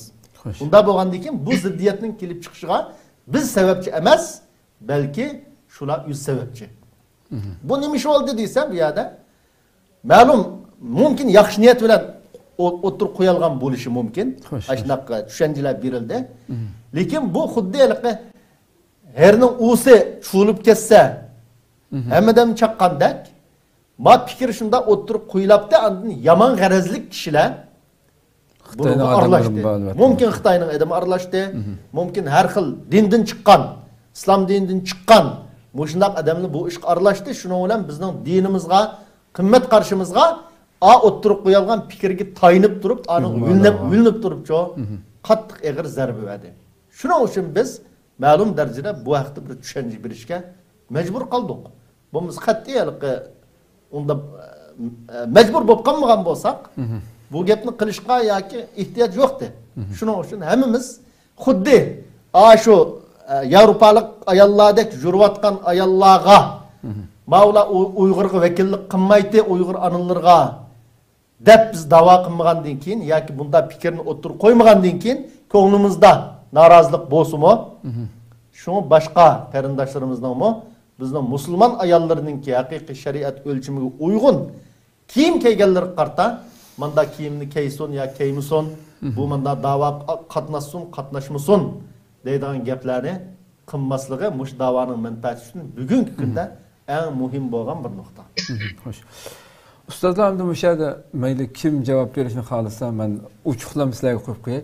Dushmanimiz amaliyotda foydalanib ketmadimi? Ya'ni masalan shu oxirgi tashviqotlardami, masalan qarini akab degan masalan dunyoda xalqaro bozor tepayotgan Daesh masalasini tilga olib, bularmi shunday fikrda bizning shu oz sonliq millatning ichidagi oz sondagi hamshirlarimizning suratlarini ko'rsatish orqali dushmanmi foydalanmadimi sizlarcha? Foydalanish ehtimoli yo'qmi, bormi masalanga? Qanday nima deb qaraysizlar sizlar?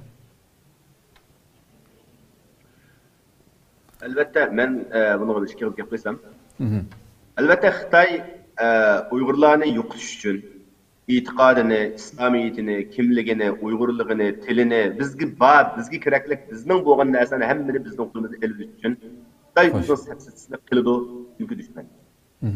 Onun da o'zining shu maqsadiga yetish uchun hamma narsani deb boqadi.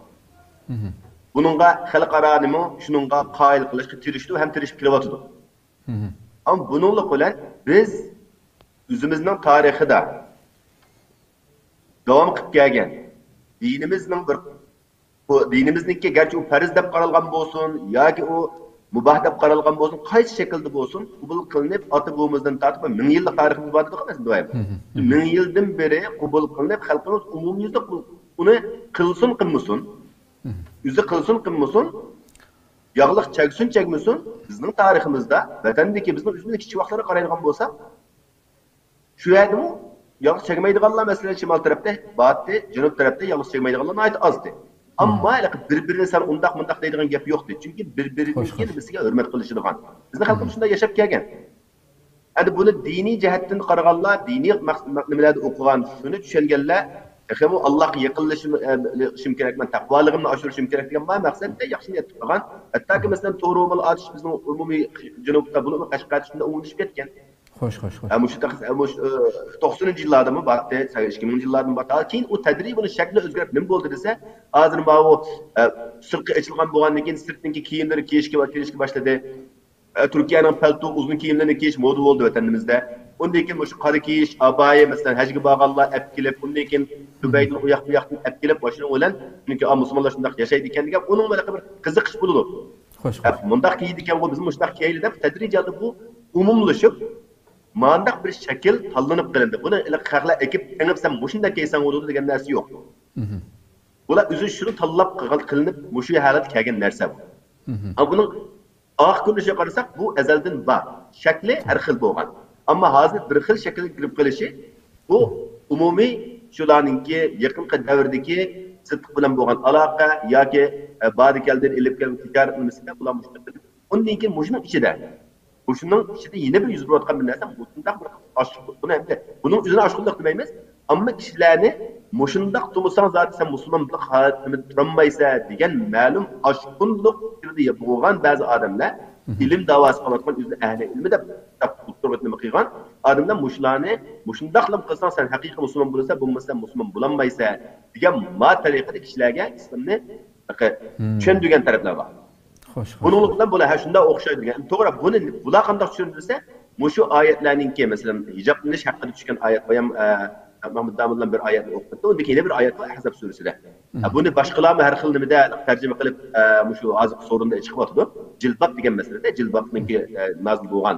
Bu kiyimning ustidan ortib oladigan bir uzun bir kiyim, boshdan tuvangacha yepiladigan.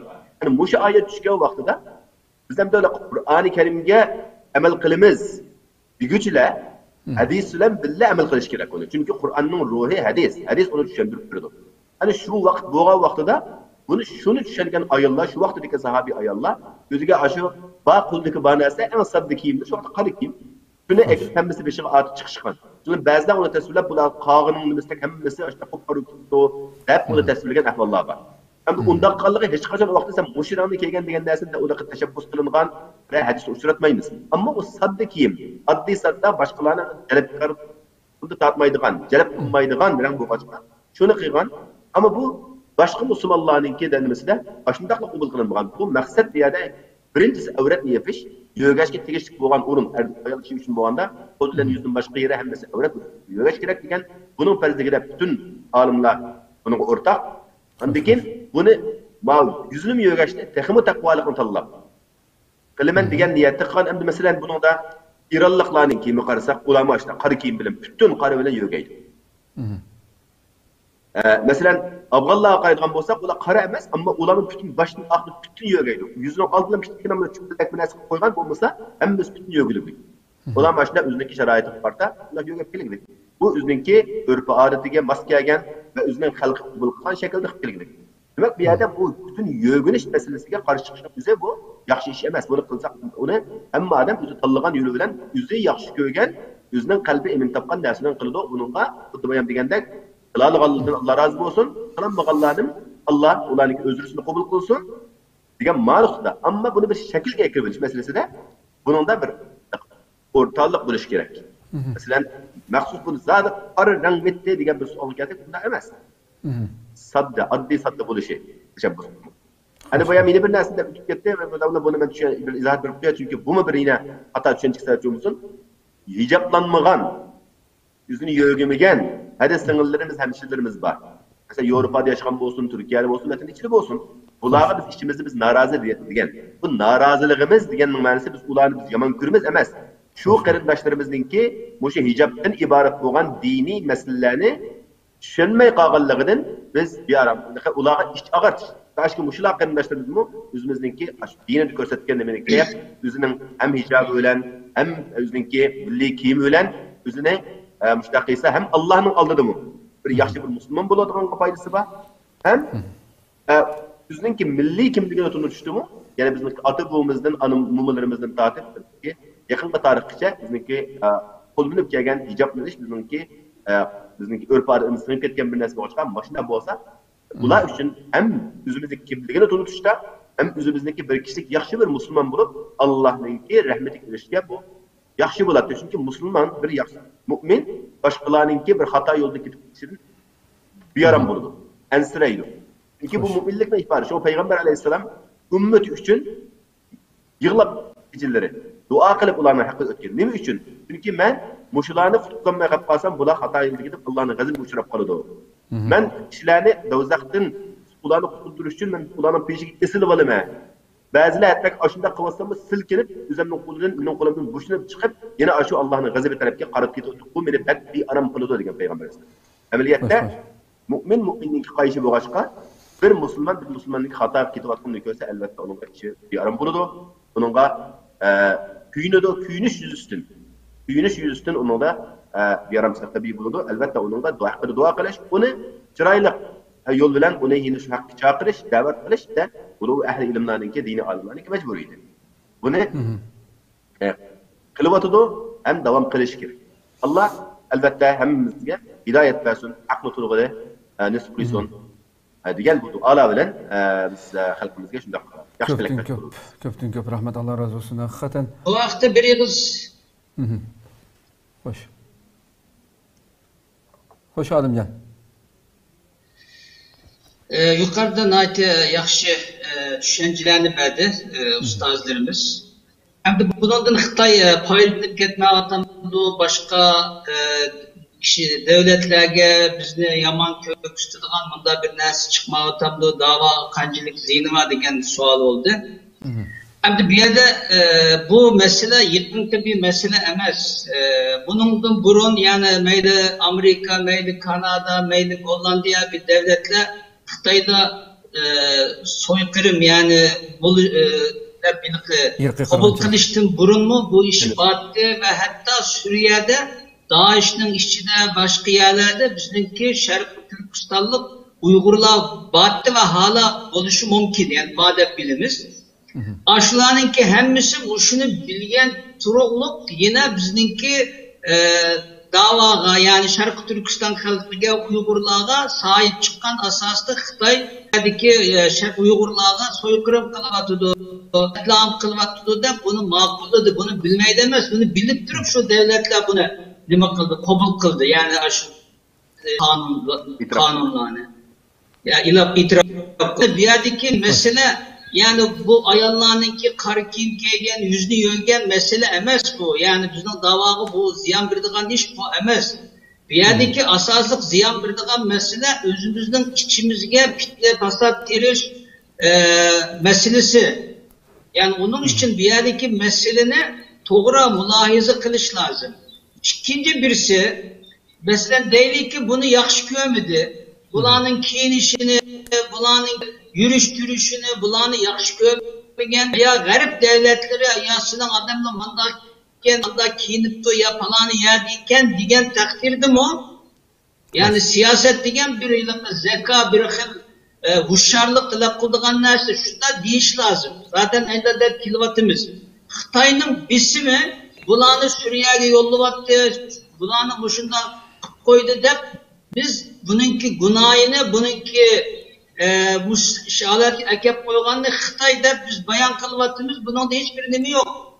Suriye'ye kandak getirdi, zulüm kılgalık, kuş toplat, ben Xitay'la vuruşup Şarkı Türkistan'da mustakil kılımı, cihat kılımı dep gitti bir yerdeki yakşı niyetiyle. Bağan kırındaşlarımız. Uslub cihatten hata yaptı.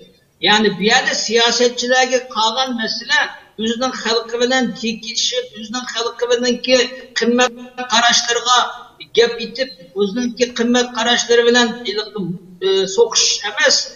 aşında bir kriz, aşında bir mesele oturuğa çıkıp kalgan takdirde mi bununki günahını Xitayga bir yüklep etip bolar, Xitay bundan kıldı dep bolar. Onundan keyin öz arada okşaş meselelerde ulamalar birligi var, bu dini sahani temsil kılıvatkan kişiler var, bular bilen oturup özara ilmi usa diyalog kılıp, parandışıp, söhbet kılıp, bu şunda umumi bir menfaatki bundan bulavatında bu mesele öz içinde değilişse boludu yani. Bunu ekilip Facebook'a veya ki sosyal medyanın içine tıkıp bunlar üstünden gündem peyda kılıp kılıççı dese özümüzge ziyalı. Yani Xitay bu taraftan paylaşıp gidiyor. Olmasa ilgili olanın Karikim keygini veya Suriye'de bokağını zaten Xitay burundan tatip bu şunu dekkilat. Yani bunlar andal terörçü, andal aşkınçı, andal boğçu, bunda binası da davet ediyor ama garip bu şunu bilip durup yani biz Xitay'ın kılıvatkını soykırım davet. için biz bir yerde ilgili siyaset üstünde boğalı akıllı hareket kılışı lazım. Şu milletinki itikadı, örf adeti, enenesi, kıymet karışı meselelerde söz kalan çağda dikkat kılış lazım. Bizden bulan bu şu dinette ve kıymet karış meselesi de nait kattık sezgür bu meselenin nait sezgürdü. Ondan da fakat effek kılmaydı. Onun için bunun okşaş meselelerde dünyanın ebbesi mi eğer bizim itikadımızga, bizim kıymet karışımızga tecavüz kısa, bununla hücum kısa hiçbir Müslüman Şarkı Türkistan halkı bunu effek kılmaydı. Yani muşlu köz aldığı ağan asasda siyasi davanı ilip biriş en mühim karayma özara ihtilaf bize naiti çok ziyalla keltirip çıkardı. Hoş. Köp rahmet, Allah razı olsun. Hakikaten yani Xitayning elip berip atkan bu cinayetleri bilgen dünyada ispatlangan yani milyonlagan sanap tüketkisiz cinayetler var. Hayatıda bir hakitim ne yağlık, ne din deygan nas lügatı bolmagan milletimizin içindeki Uygurlarning hammasi bilgen qaysi kunni körüp atkanlığı bütün dünyaga ayan emdi bu narsa. Bir milletning içinde diyen her xil fikir düşüncedeki bir devletning 30 milyon insanning içinde ma'lum har xil tushunchadagi insonning bo'lishidanmi tabiiy bir narsa bo'lmasi kerak. Men bu shu so'zlar bo'layotganda shu Amerikadagi Amishlar degan qavm ism kelib qoldi. Dunyoga eng taraqqiy qilgan bir eng kuchli davlat deb qaralayotgan Amerikadagi bir yerda shuning ichida Pensilvaniya va shu o'ttir g'arbiy shu viloyatlarga, shtatlarga tarqalgan bu Hristiyan jamoati hamdi. Bugun dunyoda tokdan tatib yana qanda ve bütün Amerika cemiyeti, bütün dünyada bulunan her qandaq taraqqiyat, ne optimum bir hiç qaysini qabul qilmaydi. Ama hiçbiri chiqib şu xalqni ya bir bu medeniyetsiz, qalaq, axloqsiz degan gapni qilib qolganini anglab baxmadik. Shularning shu tanlashiga hurmat qilgan asosda yashayotdi shular bilganki 21-asrda hamdi. Bir millatning ichidagi hammasi o'xshash bir qilibdi bo'lishi aminatda mumkin emas bir narsada hamdi. Shuni tushunmaganlik, shunga shunday ahmoq ziddiyatlarningki o'tirg'i etilishi bo'lishi kerak. Hamda hurmatli ustadim shu Abdurahmon Jamolga kelsam, abayqi so'zningki keyni qilib qolganda shu dindorlik masalasida bu dindorlikdagi pasiflik va oshqullikning sabablari nima deganni biroz aytib o'tgan bo'lsizlar. Abay ifodalarini so'zlar. Uyg'ur milleti yoki Sharq Turkistonlik kunimizda oshqullik ve pasiflikdan iborat ikki turli krizisga yoki ikki turli illatga duch kelmoqda. Xo'sh. O'tirhanlıqdan çetnegen, sağlam musulmonlikdan yoki islomning sağlam amal qilishini çetnegen oshqullik va saxtalik yoki samimiyetsizlik bu ikki illat bizga og'ir darajada ziyon etganmoqda. Chunki bir qism kishilar ozg'un aqimlarningki fikridan ta'sirlanmoqda. Qari qo'saqlikqa qaramay, shariatni bilmaydiganlikqa qaramay, ulamolarning nasihatlarini anglamayapti. Çoğunçılık kılıvatıdı, hakavurluk kılıvatıdı. Bu illet az sandaki bir kısım aşkullar mevcutmuş mevcut. Ama bunun tamamen eksçe yanı bir kısım aşkulluk var, teğtur aşkulluk. Bu teğtur aşkullukla kandaysa İslam'ı çukur tetkik kılmagan, İslam'ın asli menbesinden ayet, hadisini tahlil kıldığın kaide prensipler boyunca izlenmegen bu odamlar Qur'onni o'qiblar, Uyg'urchasida o'qiblar, o'zlarini o'lama hisoblar, o'lamalar tonini kiyib, dinimiz haqida qalaymaqal jo'lamak bugungi kunda. Jannatdan boshqa dard yo'q degan mush gapni bir musulmon turib og'zidan chiqara oladi. Bu turdagi kishilar oshqullarning aksicha elmonizmlikdan iborat yoki sekularizm deb atalgan bu hukmdan iborat xato ideyalarni bilib bilmay tashviq qilmoqda. Gerçi ismini demisimi ama qilayotgan gap so'zlari shuni ishorat qilmoqda. Hamda millatni islomiy qimmat qarashlardan chatlab fosiqlish chaqamoqda. Qimmat qarash deydigan narsa yo'q deydi. Yani bir insonga qimmatlik narsa, janim kesilmaydi, hayotim kesilmaydi, meylim kesilmaydi, ben chim turman degan narsa buni qimmat qarash deydi. Xo'sh. Bu qimmat qarash kimlikning eng muhim omillaridan birisi. Qimmat qarash deydigan narsa yo'q deydi. Bir qism siyosat maydoniga chiqib olganlar. Xo'sh. Yani demakchi uni Xitoy bo'lsangmi mayli, kommunist bo'lsangmi mayli, rus bo'lsangmi mayli. Bir narsaga ching turib, meningki qimmatli narsa deb esilmadi. Dal Xitoyninki siyosatini tashviq qilyapti. Yoki ba'zilar o'zlari o'xshash Amerikachi musulmon bo'lish chaqirmoq. Bu reallikmi, reallik? Endi oshqullik eg'ir bir illat, millatning beshiga xopiliq tepadigan bir ofat deb qarasa, buning qarama-qarshi bo'lgan passivlik yoki soxtalikmi, oshqullikdan qilishmaydigan ijtimoiy ofat. Bugungi siyosiy maydonimizdagi ko'rinishga 5-chiqarishga boshlagan ba'zi ifodalar buning ifodasi. Oshqullik qanchalar xatarli bo'lsa, buning ta'siri so'g'an soxta musulmonlarchilar yoki passivlikni osh darajada xatarli. Xo'sh. Muhojirat hayotimizga qaraydigan bo'lsak, bu ikki turlik ofat millatning birligi ve siyasi görüşü ağır derecede, o'xshash derecede ziyan etkenmekte. Bu iki türde kişilerde sağlam, biraz to'liqlay, biraz ihtiyaç var. Xo'sh. Bu iki türde kişilerde sağlam dindarlıklarınki bo'lmasligi, yani o'ttirhallik karakteriga ega. Bu dindarlıklarınki bo'lmasligi milletning aqidasi ve qimmat qarashlari kamsitadigan, cemiyette bölünmüş ve parçalanish paydo qilgan halini shakllantirmoq. Hamkorlik deb chaqirilayotgan siyosiy birlik yoki siyosiy prinsip asosida tarmoq masalalar har taraf, har aql o'zining ko'z qarashiga qarshi halqiliq masalada hamkorlik deydigan bunga palta chapmoqda. Cemiyette fikir qalaymaqonchiligi, ideya qalaymaqonchilik shakllantirish urinmoqda. Mangdamda parcha-parat, keyin hal qilyapsin bo'ldigan parcha-parat ishlarni o'ttirga chiqib, millatning zahniyatini, aqliyatini o'z arasida xo'ratmoq. Hamda bugünkidek kimlikni qo'g'dash zo'r bo'lgan, dushmanga tang taqobil turish lozim bo'lgan bu asosiy masalalarni mashg'ul qilib, da'vo safidagi ya ko'ra safidagi odamlarni boshqa ishlar bilan mashg'ul qilmoq. Bu jamiyatimiz yuz berayotgan bu illatlarning asosiy sababi, ya'ni ta'tur oshqullik, yani passivlik yoki soxta musulmonlarchilik iborat bu ishning asosiy sababi nimasi? Birinchisi islomni sog'lom tushunmaslik. Dindarlikdagi oshqullik yoki passivlik. Ya bo'ldi oshqullik mavjud, yoki uning aksi bo'lgan fosiqlik mavjud. Ya'ni fosiqlikni tushunamizsak, buni fosiqlik deymiz. Mendek fosiq bo'ladi, fosiqlik chaqirgan. Şekilvaz musulmonlarchilik, musulmonlik axloq rioya qilmaslik, qalbini poklamaslik. Hem İslam'ın dünya karşını bir bütün tushunmaslik bu en çok sebep. Hem cemiyetimizde oshqullik yoki passivlik paydo qilayotgan eng muhim omillarningki biri salohiyati to'shmaydigan, chunki vaqtimiz oz qoldi. Salohiyat to'shmaydigan odamlarningki o'zininki kasbi bo'lgan ishlar aralashib olganlik. Bu ya oshqullik sabab bo'lmoqda yoki soxtalikqa sabab bo'lmoqda. Mesela Kur'an-ı Kerim qarasa, Kur'an-ı Kerim tas'al bi xabira. Sen bir şey bilmesen aralashib olmadi. Buni so'qma, bilarmanlik qilma. Kim bo'lishini qatnazar. Bildigan odamdan kasbiy odamni so'radi.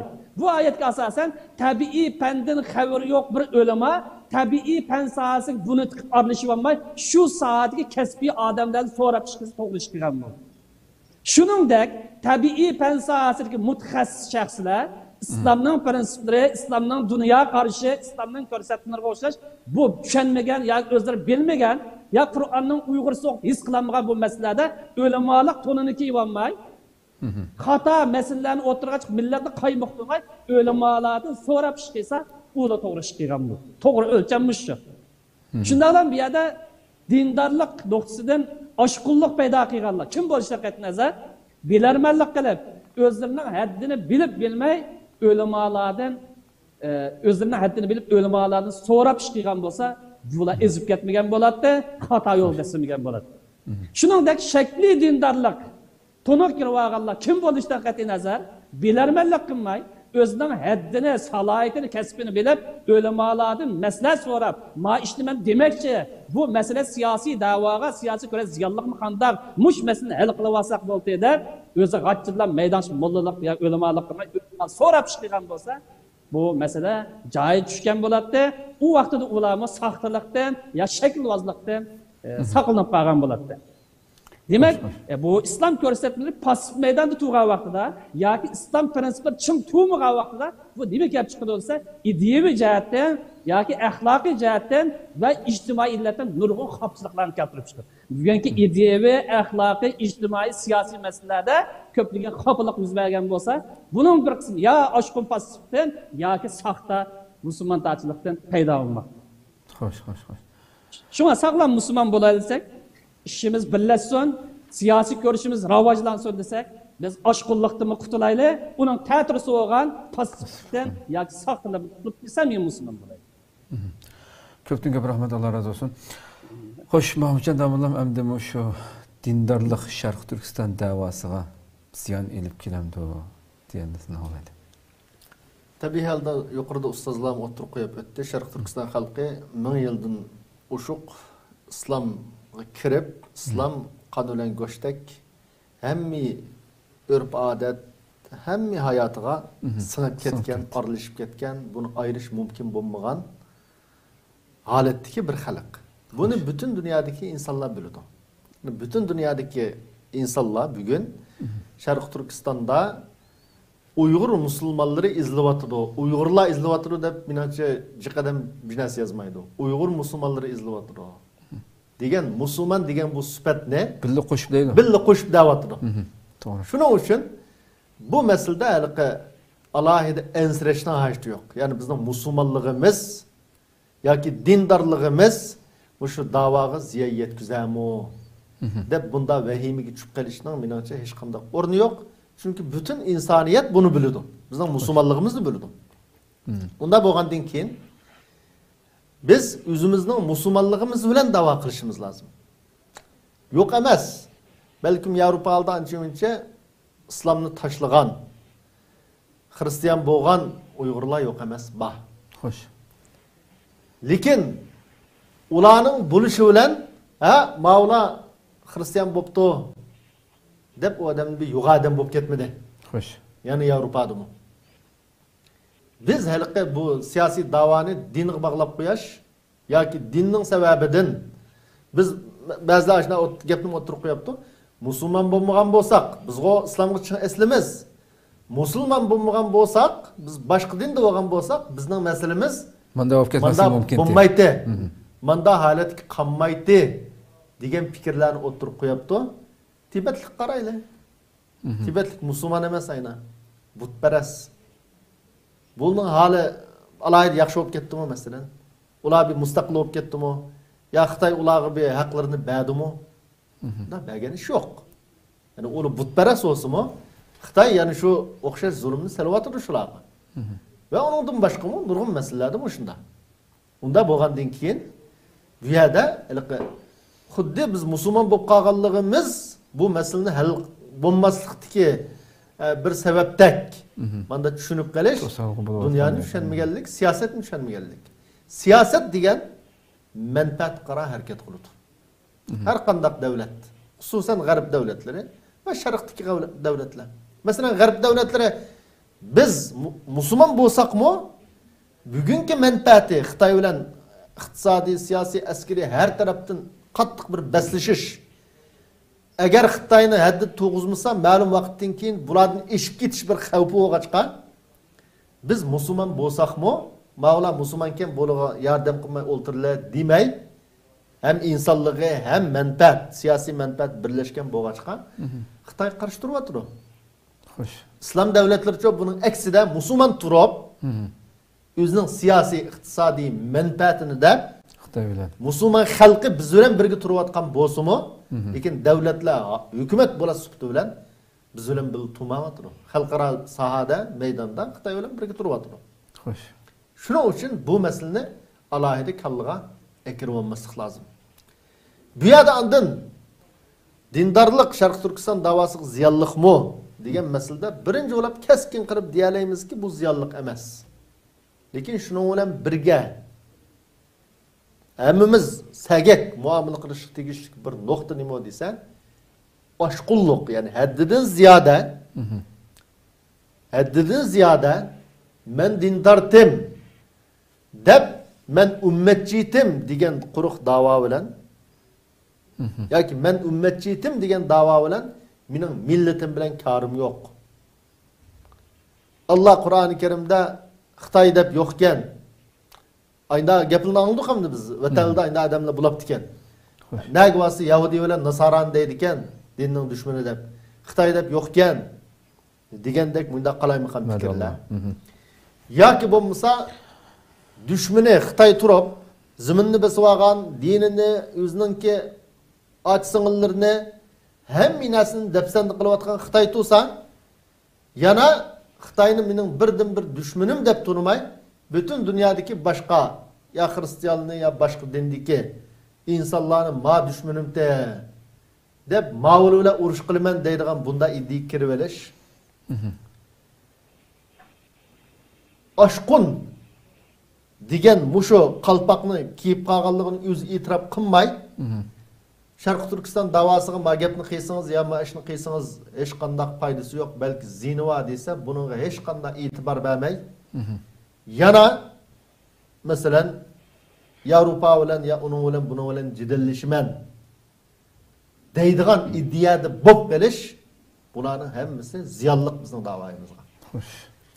Shuning uchun biz umumiy tarafdan bizning musulmonligimiz, bizning o'zimizning diniga mustahkam esilishimiz bizning da'voyimizni qat'iy ziyoya yetkazmaydi. Xo'sh. Lekin shuning bilan birgacha oshqun iddia kirib qolishning o'zi, birdan bir düşmanımız Xitoy demay, bütün dünyanın o'zimizga dushman deb muomala qilishning o'zi bu da'voga ziyonliq.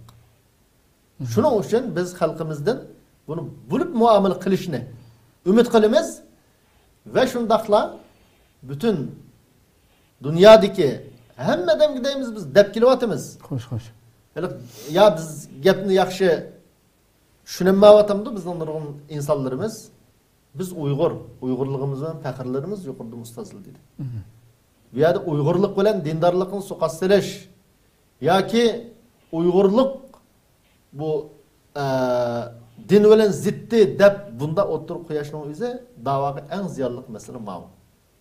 Shuning uchun biz hammamiz o'zimizning musulmonligidan faxrlangan asosda oshqullikning ishkili tarafdagi oshqullikning ziyonli ekanligini turgan asosda meyli dindarlar tarafdaki aşkın iddianın ziyonliq ekanligi ve shundaqmi boshqa bugun biz ma Yevropaning qo'llashiga erishsak bo'ldi degan ma iddiyadiki qarindoshlarimizningki oshqullik qilib bu islomni bütün da'vatni jiroqlashtirish, dindarlarni ma da'vatni jiroqlashtirishga harakat qilishningmi da'voga ziyonliq ekanligini tunishimiz va mush asosda yashashimiz lozim.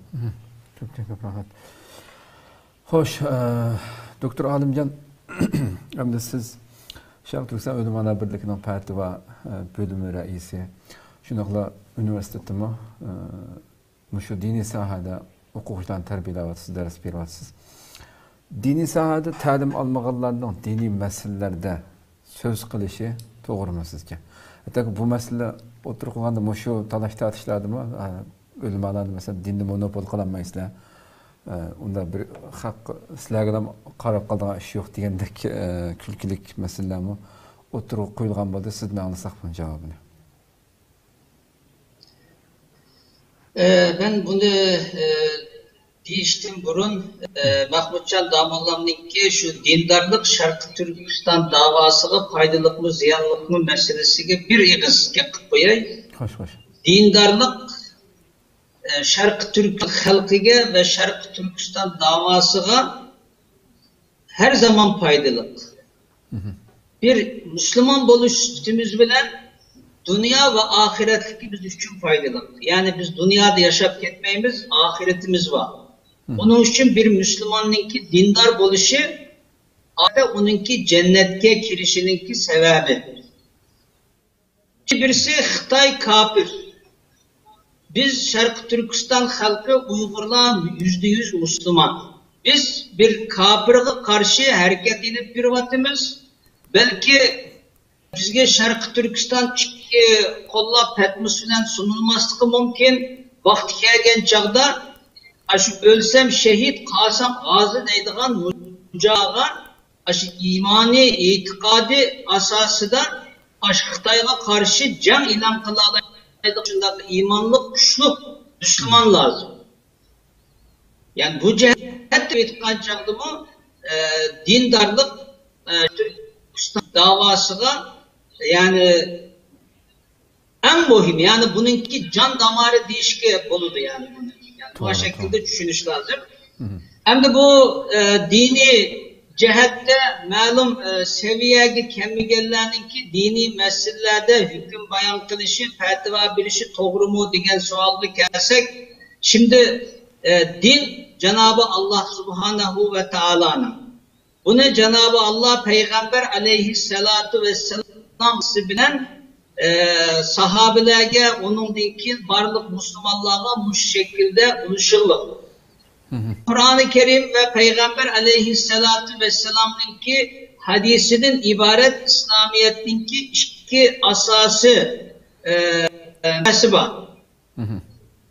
Yani bir yerde asası nurgun meselelerde İslam dini yani Cenab-ı Allah Kur'an-ı Kerim ve bununki Kur'an-ı Kerim'inki tefsiri boğan hadis arkalık İslam dini asasen prensiplerini, meyli itikadi cihetin, meyli ahlaki, meyli adet, meyli amalat her kaysi cihetteki asasi prensiplerini oturup koyup boğan.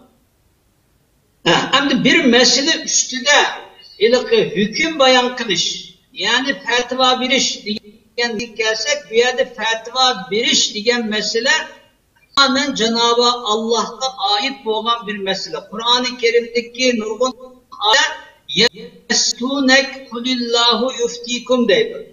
Ey Muhammed Aleyhisselam senden başkalar fetva soravatıdı. Allah şundan fetva biridir deyip Allah özünü müftü fetva belgiçi deyip atavatıdır. Yani bir yerde dini meselelerge yani bunun hükmü andak bundak deyip bir tamgonu uğan çağda bir yerde Allah'ın namıga söz bayan kılış, Allah'ın namıga hüküm koyaş, Allah'ın namıga mühür koyaş diyen bulunur. Eğer şu sözge uygun ilmi bulmay, şu hükümde bayan kılıdak güç kabiliyeti, ilmi istidadı bulmay turup, özününki aklıda kâgine veya ki düşüncesine Allah'ın hükmü bu, İslam'daki bunun hükmü bu şekilde hüküm bayan kılış, Allah'ın namıga hüküm bayan kılallık buludu. Bu en çok günah.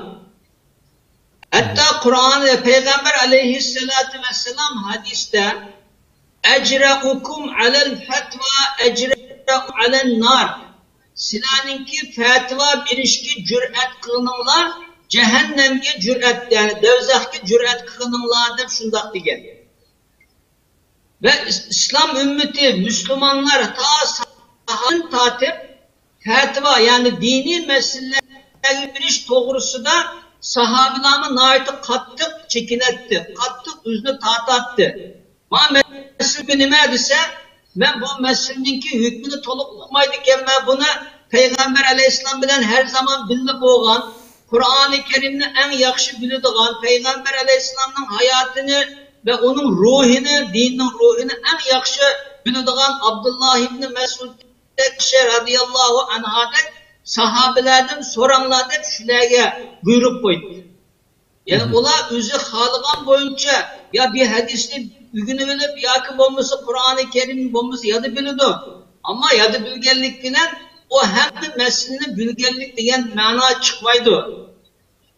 Yani onun için bir yerde dini meseleler şu dini sahada malum seviyede yani müctehit deyimiz biz İslam dininde yani ictihat kılalaydıgan dini meselelerde Kur'an'ı, sünnetini, ruhini ve şunun bilen birlikte sahabenin hayatını ve onun bütün bu İslam dininde çok yetişken ve bu söz sahibiler hem adam kabul kılan müctehit alimlerin ki fikir düşüncelerini bilip ve şunun bilen birlikte özünün ki şu sahası da hakiki malumat gibi olan özünün ki toplumunu, cemiyetini, özünün hepsini bilgen şu asaslı bir adam basının hükmü mağudep bu şekilde ancak fakat şu vakti de entertiva birerleydi. Ölemalar birlikte bu şundan kılvatımız. Biz aldığımızda kelgen her meselelerde bunun hükmü biz hüküm çıkamayız. Çünkü her insanın, her bir Müslüman halkın duç kelgen dini meseleleri farklı. Onun için bizden fetva çağda ölemalar birlikte meyge kilim bununki sebebini ve kay sebeplerini manda bop kaldınız. Ya ki bunun katlık ihtiyacınız var mı diyen okşaş nurgun taraflarını biz sual sorap onun dinkin onun emeli ehvali İslam dininin ruhi ve Kur'an ve hadis dinki hükümleri asasında hemmeni bir yere keptirip bu meseledeki bir dağın fetva hüküm maviken de kılını kırık yaygan asasında biz fetva birimiz. Bu mesela ben üzerinde güçlük 30 yıl 40 yıl okulluk başkalarına damlaların okulluk hiçbirimiz bir meseleye hüküm verirken belgen çağda bunda bireyini teplam hemen vermeyimiz korkumuz ben bu korkumu.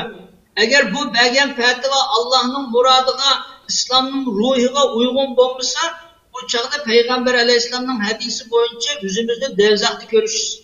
12'lidir. Bunun için dini meselelerde hatta Kur'an-ı Kerim'de hükmü boğan olsun mu? Ve hatta Peygamber Aleyhisselam'ın hadisini dinleyen bu. Yani bunun ehli olan bu işte üzlü yetiştirilen malum seviyeye gibi olmayan kişilerin ki hüküm bayan kılışı. Bir de fakat lan Kur'an-ı Kerim'de mani dedi de lan Kur'an-ı Kerim bilen lan hüküm kılışı bu tamamen doğru bir uslub, doğru bir yol. Peygamber Aleyhisselam'ın hadisi Kur'an-ı Kerim'in tefsiri ve bunun beyanı. Kur'an-ı Kerim Peygamber Aleyhisselam'la düştü. Peygamber Aleyhisselam bunu özününki hayatında uyguladı. Yani hadis diginimiz sünnet Peygamber Aleyhisselam'ınki bulunmuşu, praktiksi diyen gel. Yani Kur'an-ı Kerim'deki bir ayeti okup bunu uyguladı. Bunun nazil olan Peygamber'in kandak bunu tatbik kılanlıkına dikkat kılmay, nemilerini belgelikini dilbarga almay, Kur'an-ı Kerim'de bunda deptam Kur'an'daki bir ayetin manasını Google'dan karab düşünüp lan bundayken bu manası tercümesi bundayken bu meselede hüküm bayan kılış en çok hatta ve en günah karayımı. Bu bizden Şarkı Türkistan davası da muşunun okşaş 86'da doktoru okşaş hem meselelere hüküm verip hem sahaya girip hem sahada bayan söz bayan kılış bu hem İslam dinine hem bizdeki milli davaga en çok hater ve en çok ziyan dep karayma. Çünkü bizdeki İslam dininde fıkıh İslam kanunşünaslık ilmi deyimiz. Bir kişininki, kaysi kişininki fetva verənəyliğallık meselesine ait yakışı bir şekilde bayan kılınır.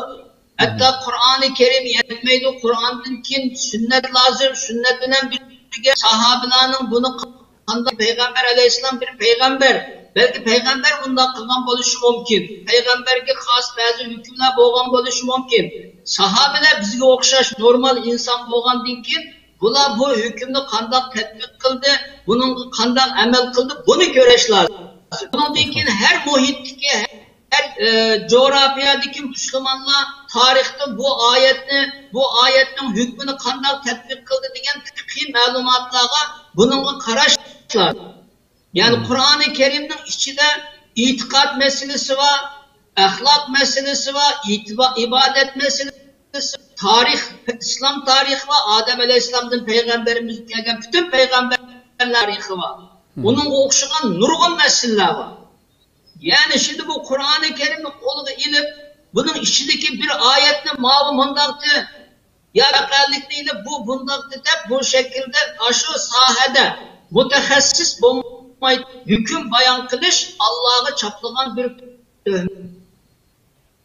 çünkü yani bir meseleyi hüküm kılış için iktisat meselesi hüküm için iktisat ne, pul ne, ekonomi ne bunu biliş lazım.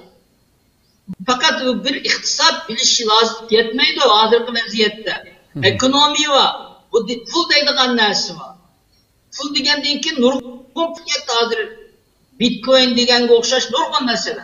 Bunun okşaş meselelerinin hemmisini yakşı bilmeyi. İslam'ın iktisat siyasetini, İslam iktisadına ait hükümlerini toluk bilmeyi. Aile meselesi de İslam'ın aile hukuk ve İslam aile kanun meselelerini toluk bilmeyi. Kur'an-ı Kerim'deki bir ayetle inip bu ayette mundak deplam hüküm bayan kısa. Yani bu doğru bir ilik Kur'an-ı Kerim'de doğru karmagan bulunur. Onun bu fetva meselesi nazik mesele Allah'ın namıga hüküm bir iş diyen gap bulundu.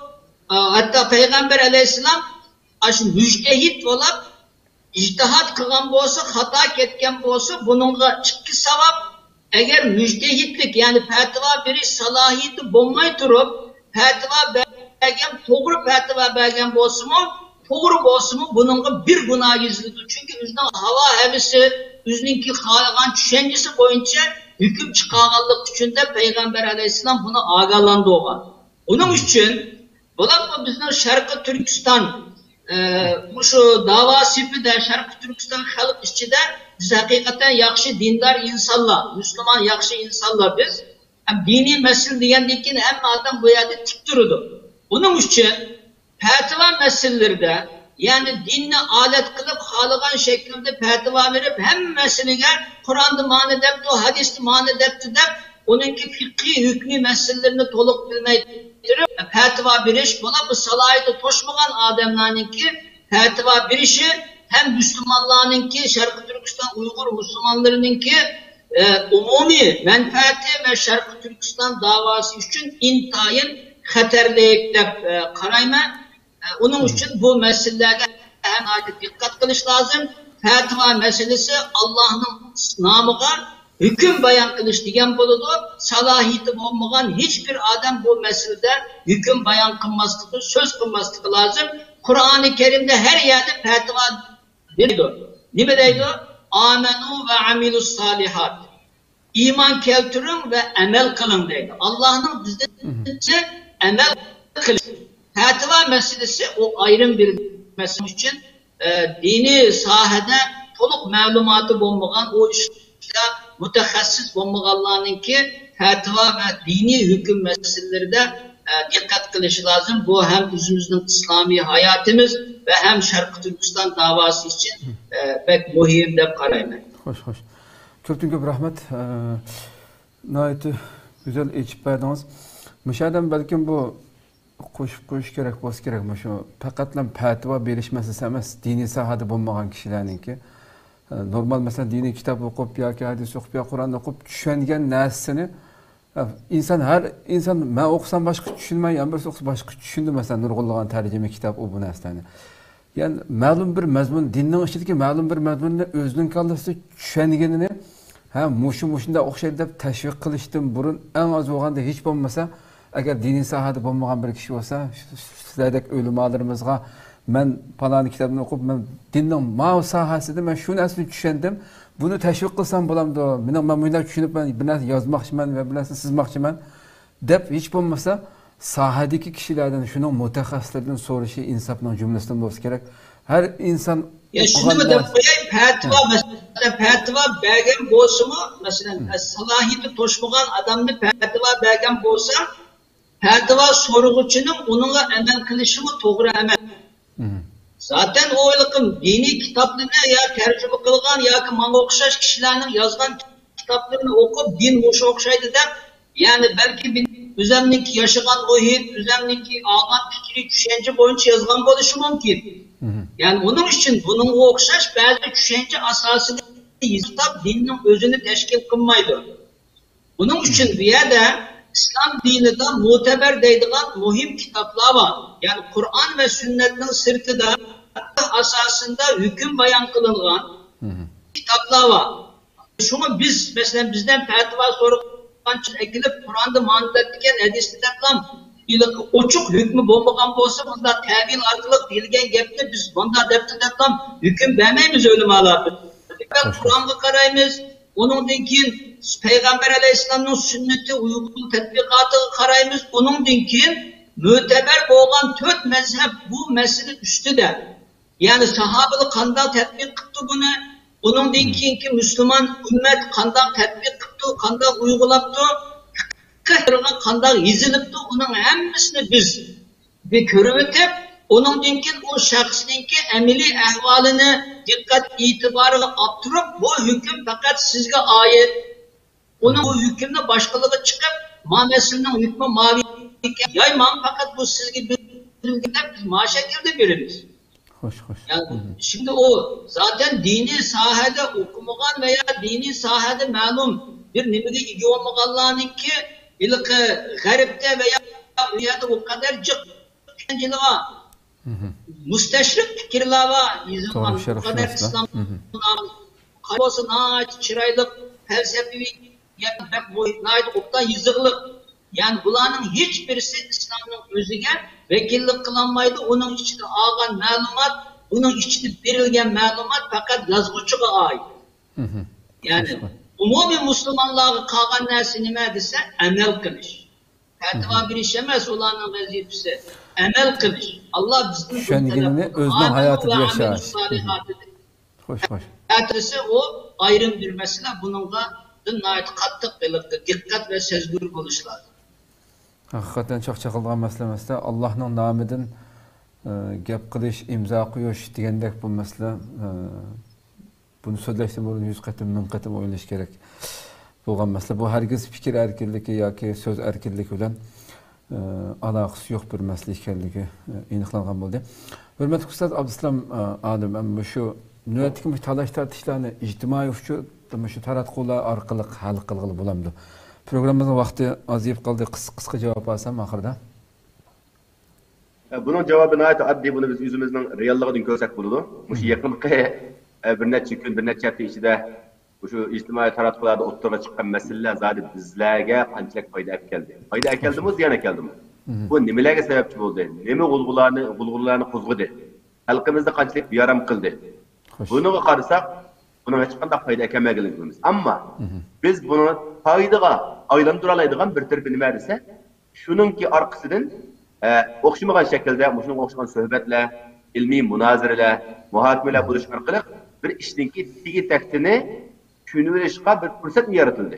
Hamda bundaq bo'ladigan fursat yaratilgan bu o'rganish fursatganda buni xohlagancha sizlarningki normal hayotiga Bekar qalaymaganchilik paydo qiladigan ba'zi odamlarning qimmat qarashiga, ba'zilarining fikrlariga, ba'zining yurish-turishiga ularga hujum xarakterlik bir narsa o'tirib chiqib, hamma odam bundan o'zi xohlagan deb, men o'zimdan fikrni berdim degan asosda gap qilish o'zi bu g'oyat xatarlik bir narsa. Bu diniy nuqtadan vaqtida biz har birimiz u garchi uni yezib taqtayli, o'zimizda deb taqtayli yoki uni boshqa qaysi shaklda qilishni qilgan nazar, bu og'zimizdan chiqqan har bir og'iz so'z yazıp kılmaktan her bir harf bunun üstüne biz sorak kılınımız.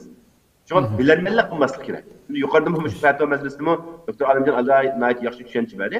Kur'an-ı Kerim'de Allah وَلَا تَقْفُ مَا لَيْسَ لَكَ بِهِ عِلْمٍ sen bilmegen ders üstüne bilinmeli kılma değil. Hoş.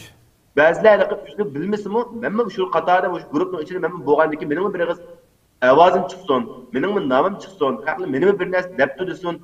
degan maqsadidamdiki hech qanday manfaat bo'lmaydigan, hech qanday asos bo'lmagan, u faqatlam kishilarni beyaram qilishdan boshqa narsaga sabab bo'lmaydigan narsani o'tirib qo'yib tashlab, uni undan keyin boshqalarga taqib qilishni iborat shunday narsalarga biz behuda vaqtimizni isrof qiladigan ahvollar yuz beryapti. Biz mu'min bo'lishimiz bilan biz shu qilishdan burun shuni ismini chiqarmasligimiz kerak. Chunki biz narsa anglaydigan bo'laylik. U anglash diqqat bilan anglamasak, hamma narsani anglasak bo'ldi ekan, ish bo'lmaydi. Foydasi bormi yo'qmi uni qarash kerak. Chunki biz anglagan narsamiz ustida so'roq qildimiz. Ko'rgan narsamizni so'roq qildimiz. Hattoki ba'zi biz fikr qildim deb qo'yib, xato fikrlarni qilib, uni boshqalarga anglashga tirishsak, bundan Alloh savol qiladi. Chunki Alloh bizga bergan ne'mat.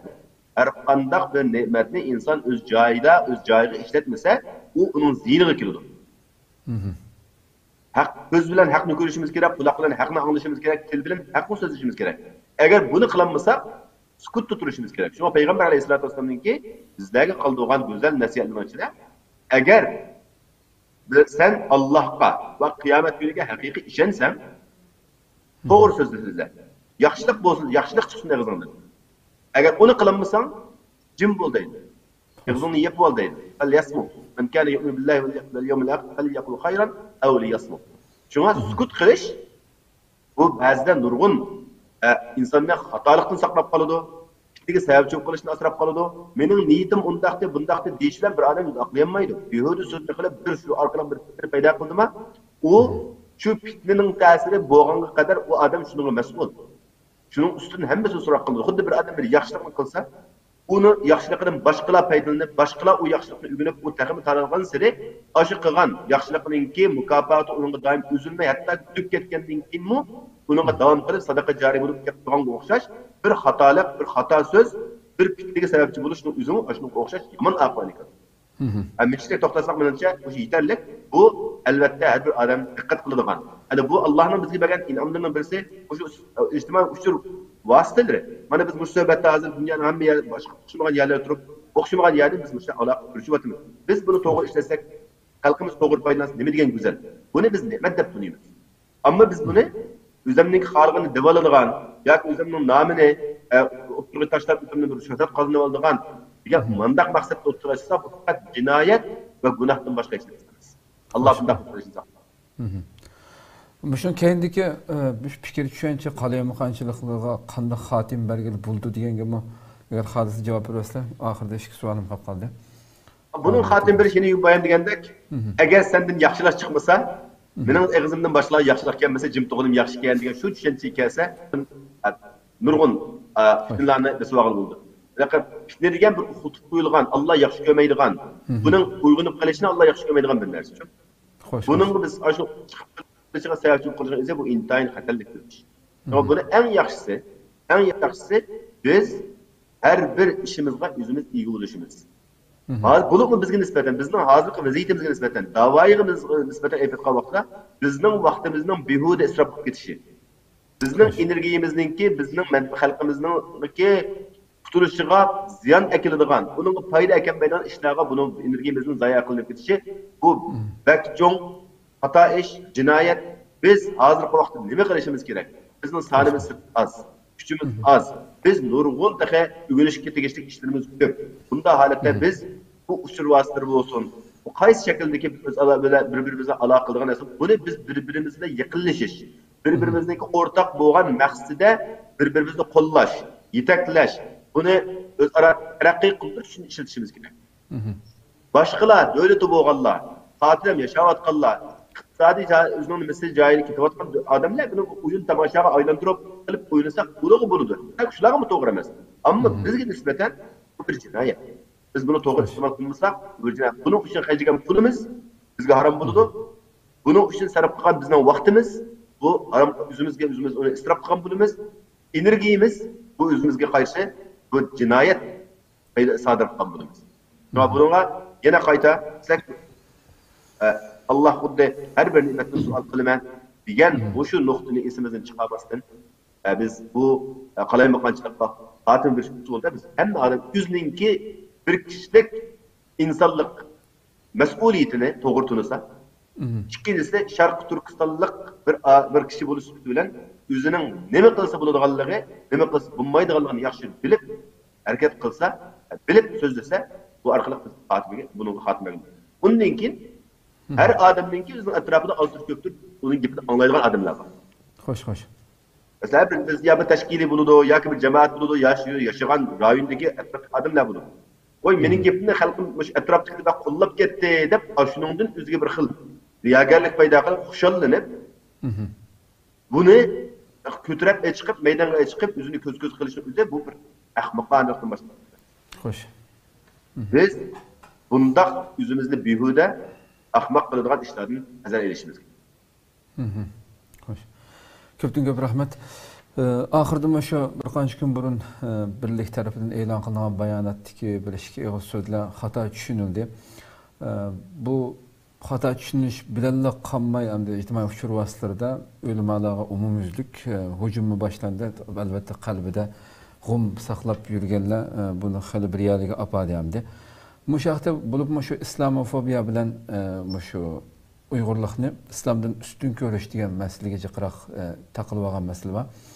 Sizdan islamofobiya tushunchisini damulamdan Uyg'urlik haqida, Uyg'urlikni islomdan ustun ko'rish degan bir tushuncha berib qo'shinglarni umid qilaman. Aslam qarim. İslamofobiya degan so'z bu aslida fobiya degan bir so'z bor. Bu tigi ingliz qo'llanadi, lekin tigi bu grek so'zi. Xo'sh. Bu fobiya degan behuda bir narsadan qo'rqib ketish.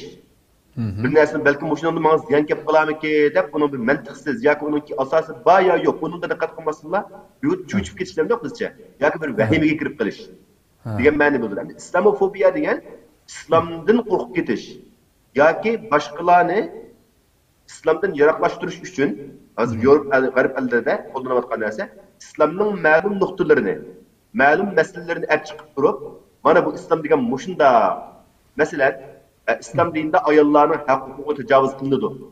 Ayollarga nimaga yaxshi qaralmaydi, ayollarga besim qilinadi, zulm qilinadi.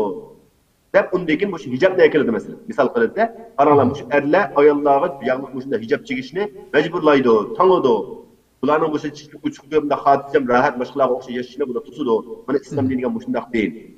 Deb shundaq misollarni kelib turib, xalqlarga islomni yomon ko'rsatish.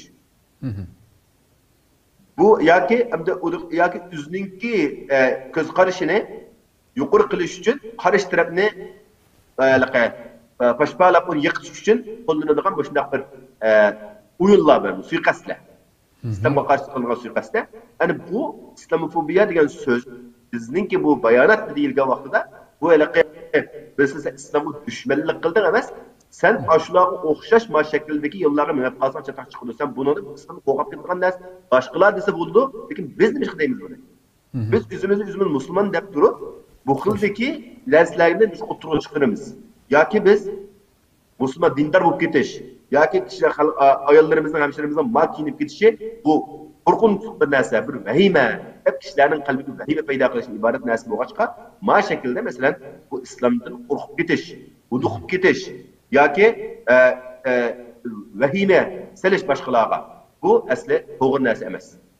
Bu Yevropada, masalan boshqa Avstraliya, Kanada, Amerikada yashayotgan musulmonlarmi unga qattiq qarshi turgulik. Har qanday nimalarda biz bundaq narsaninki asli to'g'ri bo'lmaydiganligi.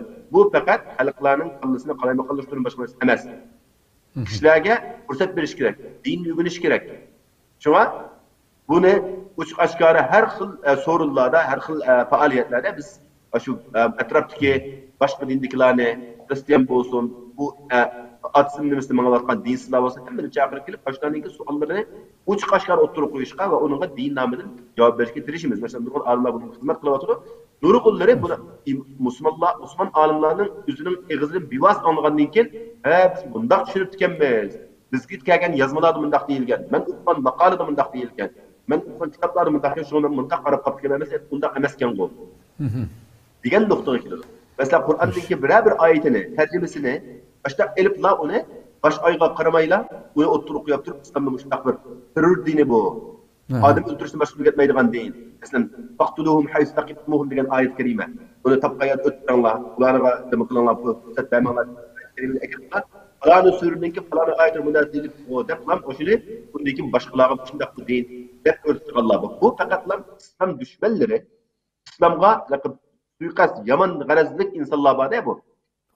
Muşularning qo'llanib kelayotgan narsasi. Endi biz muşularning ta'siriga uchrab ketib, o'zimiz musulmon deb turib, o'zimizning musulmondochligidan xijil bo'lish, qo'rqib ketish, yo shuning bilan boshqalarni vahimaga solishgan bu xatarlik bir ish. Evet biz o'zimizdan faxrlanmasak, biz qanday o'zimizning Uyg'urligidan faxrlanamiz. Chunki bizning tariximiz islom bilan yo'qotilgan to'stabam değildi. 1000 yillik tariximiz var bizningki. Bayam yine bir narsa ötüldü mü? Dindarlık ötürü bizning davaga ziyan epkilam. Ameliyatda mu dindar bo'lganligimiz, musulmon yaşayaligimiz bizning davoyimizning mushu balliga kelishga eng cho'ng foydalanlikka ziyan ekan. Agar biz dinimizni Xitoy bizni nima talab qiladi? Dinimizni yo'q bo'lishini talab qiladi. Shular o'xshab bo'lib ketishini talab qilyapti. Agar shunday bo'lmagan bo'lsa, Xitoy balki bu hozir qilayotgan zulmni qilmasligi mumkin. Çünkü o vaqtda biz aşlarını yigin niyetdik, içkini içetdik. Her vasıl ular degende biz onun aldığı çıkıp kan bulattık. Elbette. Biz de şu nesini tutuvatkan, qo'g'davatgan narsa nima dinimiz? Bu to'g'ri, bu xato, buni qilsa davoyimizni akagan narsami? Mushu holatga akilib bizni mushu davoning oqisini mustahkam, ham jinini, ham milini, ham barlig'ini qurbon qilishga bizni shu ishtirib turgan, bizga asosli kuch bo'lib qolgan narsa nima dinimiz? Bizning vatanimizda bo'layotgan butun qarshiliklar. Hatta bu yazgıçılar, tarihçiler, ziyaliler bunu itiraf kılıqlık. Vatanimizde hazır kadar Xitoyning tecavüz kılışıga, şu karşı turgan vatan davasıga, mustaqillik davasıga, hürlik davasıga tarixten biri en köpesi çıkanlar, en emeli hizmet kılanlar. Bu cihat şekilde olsun, namayiş şekilde olsun. Ve başka şekilde mesela, Gulcu vakası değil, Barın vakası değil, Otandaki işler değil, vakası değil, Aytılameşli vakası değil. Hatta mesela bu şu neminin Ürümçi vakit hemmesinin arkası nime? Din, Müslümandarçılık var. Biz bundan ayrılıp kessek, hemmimiz bu dava mı tügeydi, biz mi tügeyimiz, bu namımız mı tügeydi, Uygurluğumuz mu tügeydi? Çünkü bu yerde bu noktanı, yine bu sezgün nokta ama bu halkımızdaki bunu doğru düşünüverişini umut kılır. Köp rahmet naydi, güzel geçip Allah razı olsun. Sizden bir ağzı yapılan alsak. Yukarıda ustaz deb ötkendek, bu yerde biz maksat kıyığımız biz Uygur'un içinde bulapmı bir narsa yazgan, bir tunulgan şahslar içinde İslam'a düşmanlık kılgan adam ba deb qarmaymiz. Lekin İslam'dan ensirep qalgan yoki bizning ma'lum musulmonlik hayotimizdan mush davoga ziya yetib qolarmi deb ensirep qalgan, qo'rqib qalgan yoki bir vahimaga tushib qalgan kishilar bor. Shu sababdan o fikrini o'ttirib qo'ydi, lekin bundan keyinchi desa, a fikr shunda chiqishiga adın haqiqiy zat İslamga düşmanlik qildigan, İslamga o'chlik qildigan, İslamdan hatta chiqib ketgan nurg'un odamlar shu hammamiz anladik, ko'rdik hamda. Xo'sh. Arabning dini, mush dindan qutulmoqchi bo'lmaymiz, bu bo'lmaymiz deganlar bo'ldi. Zat bu mushunda yog'li qatqalni yo niqob taqqalni yo'qotmasak bo'lmaydi, u bu degan mushunda gaplar o'tirib chiqdi. Shuning uchun biz bu bayonot umumiy bayonot. Yalnız bir adamga palaniga, pustaniga emas. Ma'lum bir fikr chiqdi, buning shamili bilan ta'sirlanib yoki kuch elib, nurg'un haqiqiy islomga dushmanlik, ya'ni islomni so'ymaydigan, millatni so'ymaydigan davoni, gapni o'tirib qo'ygan, vastlarga yozgan, mayli Xitoyning adami bo'lsin, mayli amaliyotda ayda xristian yo boshqa dinga kirib ketganlar bo'lsin, bu shunday nayt zaharxandilik gapni o'tirib qo'ygan bo'lg'achqa, shunday yorumlarni yozgan bo'lg'achqa, biz shuna a shaklda shu bayonotlarda chiqardik. Ikkinchi Uyg'urlikning ustunda, ya'ni bu yerdagi maqsad nima desa, Uyg'urlik bilan islomni zidlashtirmaylik qarindoshlar demoqchi. Xo'sh. Ya'ni biz shuni nima uchun desa, ayna gaplar bo'lmadi emas. Biz musulmon bo'lgani 1000 yil bo'lgan bo'lsa, bizning Uyg'urligimiz 2000 yillik tarixga ega. Yani bundan nima gap chiqadi desa, xuddi bu yerda Uyg'urlik bilan islom o'rtasida bir ziddiyat bordek va tushunchani o'tirib qo'yashamdi bu. Bizning umidimiz nima desa, qarindoshlar, xalqimiz Uyg'urlik bilan islomni ayirmayli, Uyg'urlik bilan islomni zidlashtirmayli, bizni birdan-bir bugungi kunda Uyg'ur qilib turgan, Xitoydan bizning alohidligimizni, farqimizni saqlab qolayotgan narsa nima desa, u bizning dinimiz. Chunki biz vatanimizni ko'rdik, bildik, dindan yiroqlashgan odam qanday qildi? Xitoy bilan to'y qildi. Dindan yiroqlashgan odam ko'pincha holatda Xitoyga xizmat qildi. Xitoylik yalnız hamma ishni o'zining Xitoy bilan qilmayotdi vatanimizda. O'zining mush assimilyatsiya siyosatini, shu bizga qilayotgan zulmni kim orqali qilyotdi desa, aşında dindin yıraqlaşqan, komünizmni söygen, komünizm itiqadıga kirgen, muşundaq Uyg'urlarning qo'li bilan qilyotgan nurg'un zulmni. Bunda bo'lgandan keyin biz shunga bu yerda qachoniki biz hem Uyg'urlikni hem islomni birga suyalisak, vatanimizning ozodligi uchun xizmat qila olamiz. Qandaq bir Uyg'ur buni ikkisini ayirib yutdi ekan. Men islom chetin deb Uyg'urlikni chatga qaqid ekan, bunda odamdinmi millatga foyda kelmaydi. Xalqqa foyda kelmaydi. Men Uyg'urdim deb islomni chatga qaqadigan, islomninki bu da'vodan yiroqlashishini talab qiladigan odamdinmi millatga foyda kelmaydi. Da'voga qat'iy foyda kelmaydi, balki ziyon keldi. Ikkilisidan. Shuning uchun bizning demoqchi bo'lganimiz nima desa, Uyg'urlik bilan islomni zidlashtirmayli, Uyg'urlik bilan islom ikkilisi bir narsa. Buni ayirishning o'zi bu Xitoyning siyosati, Xitoyning g'arzi. Tarixdan buyon Xitoy bizni Uyg'ur avtonomiyasi degilik shunami yo'qmi? Uyg'urligimizga qarshi emas. Qanday Uyg'urligimiz qarshi emas desa, Xitoyni yaxshi ko'rdigan, Xitoy madaniyatini suydigan Uyg'ur bo'lib yashashimizga Xitoy qarshi emas. Bizningki islomimiz bilan o'zimizning milliy madaniyati bilan izzat his qildigan, faxrlandigan Xitoyni yat madaniyat egisi ma'vo, bizning zaminimizni besib olgan dushman ma'vo deb to'naydigan Uyg'urligimizga, musulmonligimizga cho Xitoy qarshi. Unda bo'lgandan keyin biz xalqimizdan, yozuvchilarimizdan, olimlarimizdan, ziyolilarimizdan umid nima desa, g'oya nima, talab nima desa, ma Uyg'urlik bilan musulmonlikni zidlashtiradigan fikrni o'tirib qo'ymagan bo'lsanglar, bu ikkisi ayrilmas go'sh bilan qandak birikib ketgan bir narsa, buni ayirishga qat'iy kuchimsanglar deb umidimiz shu asosda o'tirib qo'yilgan fikr. Köpten köp rahmet nayet alışkılına bek güzel. Bir kızken okuşu etsem de keçirirsin. Bir kızla. Bu Uygurluk ne bizge kim vergen? Allah vergen. Hoş. Bizning Uygurligimizni islom bilan go'zallashtirgan kim? Umi Allah. Demak, her ikkilisi Allah'ın bizge qilgan in'omi. Buni biz ne'mat deb tunuylik. Masala hal. Allah razı olsun. Qadrli ustozlar, vaqtimiz to'shib ketib qoldi. Aslida oxirida shu hammanglar o'limalar birligininki muhtaram ustozlar bo'lib turibdilar bilan bir og'iz so'z olmoqchi edim. Hurmatli ustoz Abdusalom Qarim bilan Mahmudjon Damollam so'zlab bo'lgan bo'lsin. Kimdan? Ustoz Abdurahmon Jamal bilan doktor Olimjondan har ikkilisidan bir og'izdan yurak so'zinglarni xalqimizga desanglar, shuni bilan taqsaq programmamizni.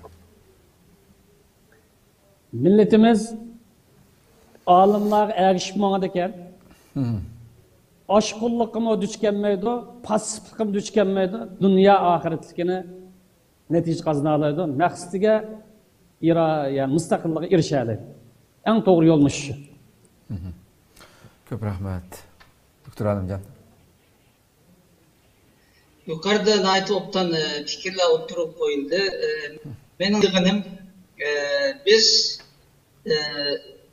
Müslüman ve Uygur buluşumuz bilen Şarkıstan'dan ibaret bir teritoriye boğallıkımız bilen fakirliğimiz bunun küçü birbirinden ayrımaydı.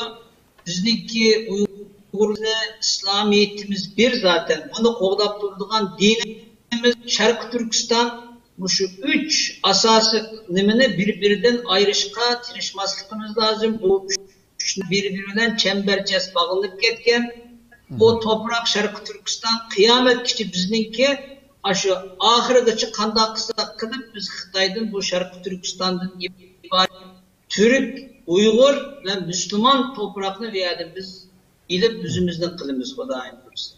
Onun için bu meselelerge avariya qo'shiqchi kirib avari bo'lgandan keyin hiçbir faydası yok. Hiç kim bununla fitinlanmaydı, hiç kim bununla yap kısmı o gibinki hiçbir değeri, kıymeti, itibarı yok. Köp rahmet.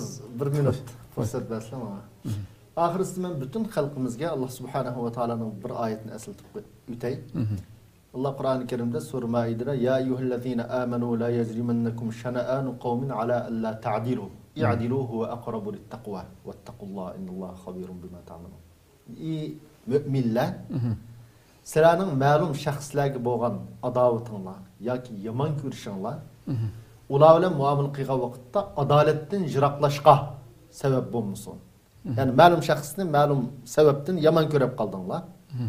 Bu yomon ko'rganlik bilan ular bilan muomala qilganda, ular haqida gap qilganda adolatni yiroqlab ketmanglar degan. Shuning uchun men birinchi bo'lib bizningki dindor qarindoshlarimizdan, musulmon xalqimizdan umidimiz nima desa, ma'lum shaxslar o'zining bizning fikrimizga yoqmaydigan, shariat to'g'ri bo'lmagan bir fikrni o'tirib qo'ydi. Mumkin yaxshi niyat bilan qo'ygandu. Buning bilan ular bilan muomala qilganda, ular gap qilganda nihoyat haddidan oshgan tariqada uni dindan chiqarib, kofir deb yoki Xitoy deb ma tariqada gap qilmaslikni.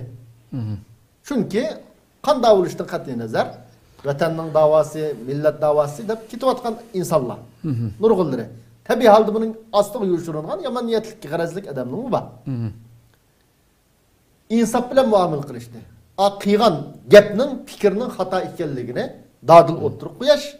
Lekin o şahsının, onun niyetige ya onun kalbi kirip okup bu anda digellik ya manda kıyganlık dep belki demigen gepnin manda didi dep manda tıllımaslık, eyiplemaslıkını ümit kılınan. Adalet bu. Hoş.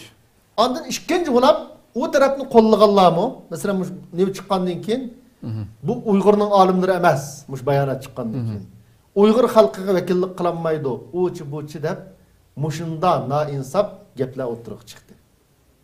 Biz bulag deydik o dese eğer Uygur'un alimleri muşula olmasa kimi Uygur'un alimi? Şarkı Türkistan davasını kılıvatkan kişiler, tarihten bu yan muş ehlilimler bo'lmagan bo'lsa kim o? Şuna tamam. Bizning ma'lum gaplarimiz sizga yoqmadi.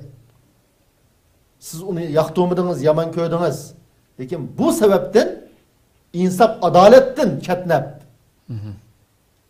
to'g'ri yo'lda haq turishdan chatnab, og'zini buzib, qalaymigan gap qilib, mandaq tillashning o'zi bu insof adolatning chatniganlik. Shu ikkili tarafdan ma'lum bir fikr o'tirib chiqqan vaqtda shu fikrni tanqid qilish, fikrga qarta ilmiy uslubda o'zining fikri bo'lsa o'tirib qo'yash, lekin bu yerdan chatnab uning shaxsiyatiga tegish, uni ya Xitoyga, ya u yoqqa, ya bu yoqqa bog'laydigan yoki terrorchilikqa bog'laydigan manda qalaymiqan, haddidan oshgan fikr iddiyadan butun xalqimizning yiroq bo'lishini o'zaro birsi bilan muomala qilganda insof adolatni to'g'rini asos qilib muomala qilishni umid qilaman. Ko'pdan ko'p rahmat. Alloh razı olsun. Qadrli ustozlar, hammalarga ko'pdan ko'p rahmat aytman. Program oxirida nihoyat güzel bir-biridan qimmatli fikr verdinglar. Allah razı olsun. Xalqimiz inşallah bu turdanlardan cho'qim foydalansa.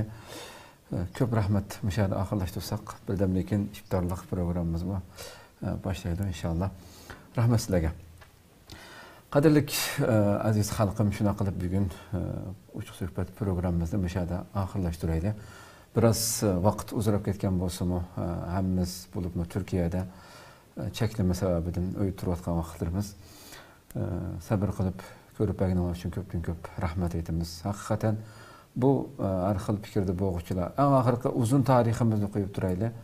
Aslida biz Uyg'ur xalqi bo'lib sifatimiz bilan butun turklarningki barliq mishadiki Anadolu'daki Türkler bo'lsin va boshqa Qozoq, Qirg'iz Türk deb atilgan barliq qavmlarningki islom bilan sharaflanishiga muyassar bo'lgan Alloh jannat makonida bo'lishini umid qilib davomli duo qilgan Sultan Sutuq Buğraxon bizni islom bilan shu podshohimiz sharaflantirganda tatib biz bu sharafning egisi shu millatning a'zolari bo'ldik. Bu uzun tarixni qo'yib turaylik. Eng oxirgi ikki jumhuriyatning qurg'uvchilarini o'limalarni birga ayblayotganlar, uning keyindan gap qilayotganlar agar insof bo'lsa, eng oxirgi ikki qatimliq jumhuriyatning qurg'uvchilariga bunday qarab boqsa, ularni yetaklagan, boshlab mangan, shu xalqni yetaklab manganlarning kimlar ekanligini hargiz inkor qilolmaydi. Rasmlardimi bunday qarasa, qanday surlik o'limalar ekanligini ko'ramiz endi. Bir turkum tariximizning ma'lum bir bosqichlarida Abboq Xo'jaga o'xshash malullarning chiqib qolishi hargiz ularning hech bir qilgan amali islomning zarrasiga, islomning hech qanday bir yeriga vakillik qilolmaydiganligini har qanday bir aqida egisi buni bilishga qodir deb qaraymiz. buni ayriyalıqdaki qabiliyetga ega deb qaraymiz. Rabbimiz inşallah bizni to'g'ri yo'ldan ayirmasin, haq ustida mustahkam qilsin deb tilaymiz. Rabbim en ahirki bereketli günlerde qolib qoldik. Bu günlerde güzel ameller bilen, güzel dualar bulayla hemmimiz birbirimizga deb bunun tilakdoshimiz. Heli ko'rishguncha aman bo'linglar. Assalomu alaykum va rahmatullohi taala va barakatuhu.